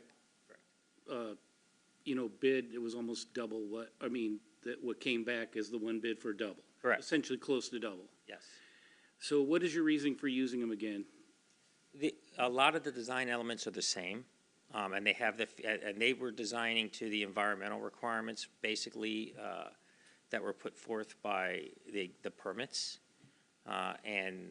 So that was it. So it would be more expensive to go out to another design firm and start from scratch than to use the majority of the existing design that they've worked on. So, and given the lessons learned from the contractors and the discussions they've had with the contractors and discussions we've had with the environmental permitting agencies, we feel that they can provide that for the money that they're providing. It would be more expensive to go outside and start over. So Mike, I have a great respect for what you bring to your knowledge and your base and your experience. You personally think it's best to continue with Excel Tech? At this point, given how much they've worked on the project already, and where we are at in the design project, yes. And, obviously, this is, for all of us, has been frustrating and taken too long. Do you, I inherited it, so. No, I know. But, it kind of happened to us, and we've been loving it ever since, as you can see. But the other one is and your recommendation, I've heard, we can push it back and stuff, but what's best for the situation and giving us a fighting chance to do 2025, understanding it's more realistic to 2026, going ahead and getting this work done is the best course of action to give us the best chance to do that. It gives us the most options going forward, Councilmember. And I don't think it's not money that isn't already in the project, so it's not an additional budget ask at this time. And so I just think it's best to keep the project moving, because regardless of if this is the project that we try to fund first or second or whatever, given all the concerns of the community, the design needs to be done. And while the design team is working, it's best to get it done soon. And this work, my last question, and this work really has to be done anyway. Either way, it has to be done. All right, thank you. Other questions? Councilmember Harris. Thank you. Just to be clear, the changes or this design work is structural. It's not visual like the walkway and. No, So basically, it will stay basically the same as what's been shown previously to the council. It's just the piers, the pilings will be wider, and instead of concrete vents connecting the pilings, you'll have. It took a long time to get the walkway being salmon friendly and all of that other jazz. A lot of that design would be staying the same. Structural changes between the water and holding those things up. It would be bad if basically the renderings came back and they looked, but I have to ask, is there any reason, does it put anything you're doing at risk to put this to a second reading, which would be the 13th? I believe. Councilmember, only thing it does, it makes the window or the possibility, if you so decide, on the 13th, if you so decide, makes it, the longer we wait, the harder it's going to be to meet the fish window this year if this becomes your priority project. Okay, so basically if so there's a little bit of risk, but it's no, not I'm just, in other words, if we vote for it tonight, they will literally get out their pencils and their AutoCAD on Monday, and it will start make it more likely to. Absolutely. Okay, thank you. Any other questions before the motion? Councilmember Oxiger. Well, it's not so much a question. I just wanted to say that, you know. Well, if it's a comment, we can do that during the discussion. This is just questions before the motion. Do you have a question? No. All right, thank you. Any other questions before the motion? All right, we'll take a motion. Councilmember Nutting? I move to approve the 2020-2021 on-call general civil engineering amendment task assignment 2020-4.1 with Exeltech Consulting to provide engineering design services for the Redondo Fishing Pier Replacement Project in the amount of $211,524,000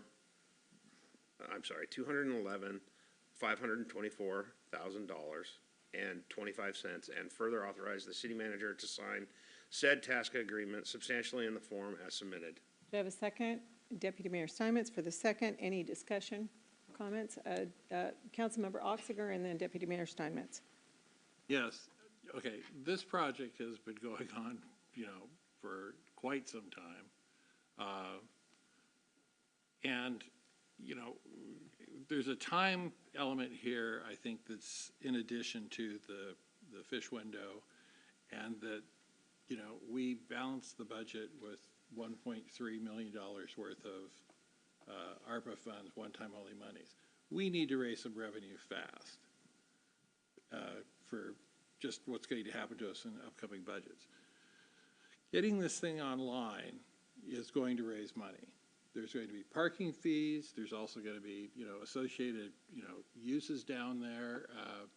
I can tell you that, you know, if we add some additional considerations with regard to the traffic cameras to deal with some other problems down there, we can start making money to fill that budget gap that we're going to be looking at. And so I think it's incumbent upon us to keep this thing moving, but move as rapidly as possible. If we can get it done this year, hallelujah. Because, you know, the chickens are coming home to roost here, folks. We can't just keep stalling on this stuff. And this will give us a project we've actually completed. So I urge that my colleagues vote in favor of this. Deputy Mayor Steinmetz. Yeah, I can almost just say ditto. Okay. You know. All right. Yeah, there's no reason to stall this any longer. Let's keep it moving. I think we need the engineering work done no matter what we decide later on in the process. So let's keep this moving forward. I think it's a good thing to do right now. So I'd urge passing. Councilmember Mahoney. I support this. I do want to reiterate the words that you said. You're doing your best, and there's some, like I was talking about earlier, anything on the waterfront, permits, some of those other things that are unpredictable and are difficult because we're very overregulated in this area. I just want to call that out. The council is making the best effort to get these done, and so is the staff. So I just want to make sure that people understand that, but I support it. Absolutely. All right, thank you. Councilmember Harris. I will vote for this, but I'm nervous. It would be better, just all of this should be considered just, I had hoped the city manager I had hoped she would have time to really have like a 360 view of the city and how people use the various parts of town today. And I am just nervous that essentially, not that it's a bad idea per se, but anything where you feel like the force of, you know, time makes me nervous. It just does. You know, I just wish there was some way to take a breath and look at the entire city and how much money we have and where people are going to be 20 years from now and so forth. I don't think of these things as money makers. They're parks. And I will never consider a park to be a revenue source. That's the fallacy in all of this stuff. If people want parks, that's great. That's super great. That is a wonderful use of public land. But I never want to delude the public that any park is a major revenue driver. Because I just look at Stephen J. Underwood, and it's a lovely set of baseball fields and everything, but when it was completed, my son and all of his generation had already moved on to soccer. And it's just something to think about. It's a worthy goal, it's iconic, but I'm just saying, I'm being rhetorical, so I'll stop, but I'm slightly nervous about just the speed at any of these decisions. Thank you. So we also have an executive session coming up that we need to attend to, so I'd like to take this to a vote. This is not something new. This is a piece of infrastructure that already exists and has for a long time and needs to be attended to, so that's my opinion about supporting this and moving forward as quickly as possible. So I'm going to take it to a vote. All in favor, raise your right hand. Looks like it's 7-0. Thank you very much. Good work. Excited about that. All right, so because we have this exec session that I would like to attend to before making sure we have enough time to comfortably address it, I would like to move all other items to after the executive session. And excuse to that with a head nod of the council. All right, so let's see, what is the intro to that? Wait a minute. Mayor? Yes, sir. Well, it's the chair's reports and council member reports. Why don't we just forego those and go straight to executive session? Because I am going to allow people, if we've got 10 minutes left, council members work hard to do a lot of things in the community. So anybody who would like to stay and give a report out of maybe things that they have done, if we've got 10 minutes left after the executive session, I'd like to offer that time to those council members who have been working. So the council will now dismiss to executive session in accordance with RCW 42.30.1404A to discuss labor negotiations. The session is expected to last for 20 minutes and dismiss at 8:45. There will be no action taken after the session.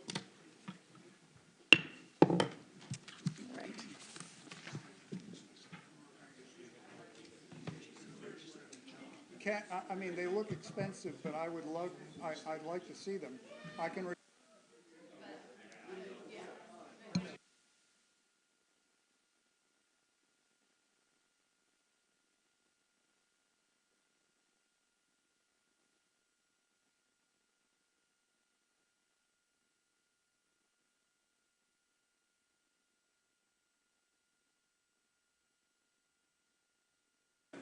For the sake of time, could the council quickly dismiss to the meeting room for the executive session? Thank you.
I need a motion to extend executive session to 8:55. So moved. All in favor? 4.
reconvening the meeting. I'd like to entertain a motion to set aside the rest of the items on the agenda for the evening.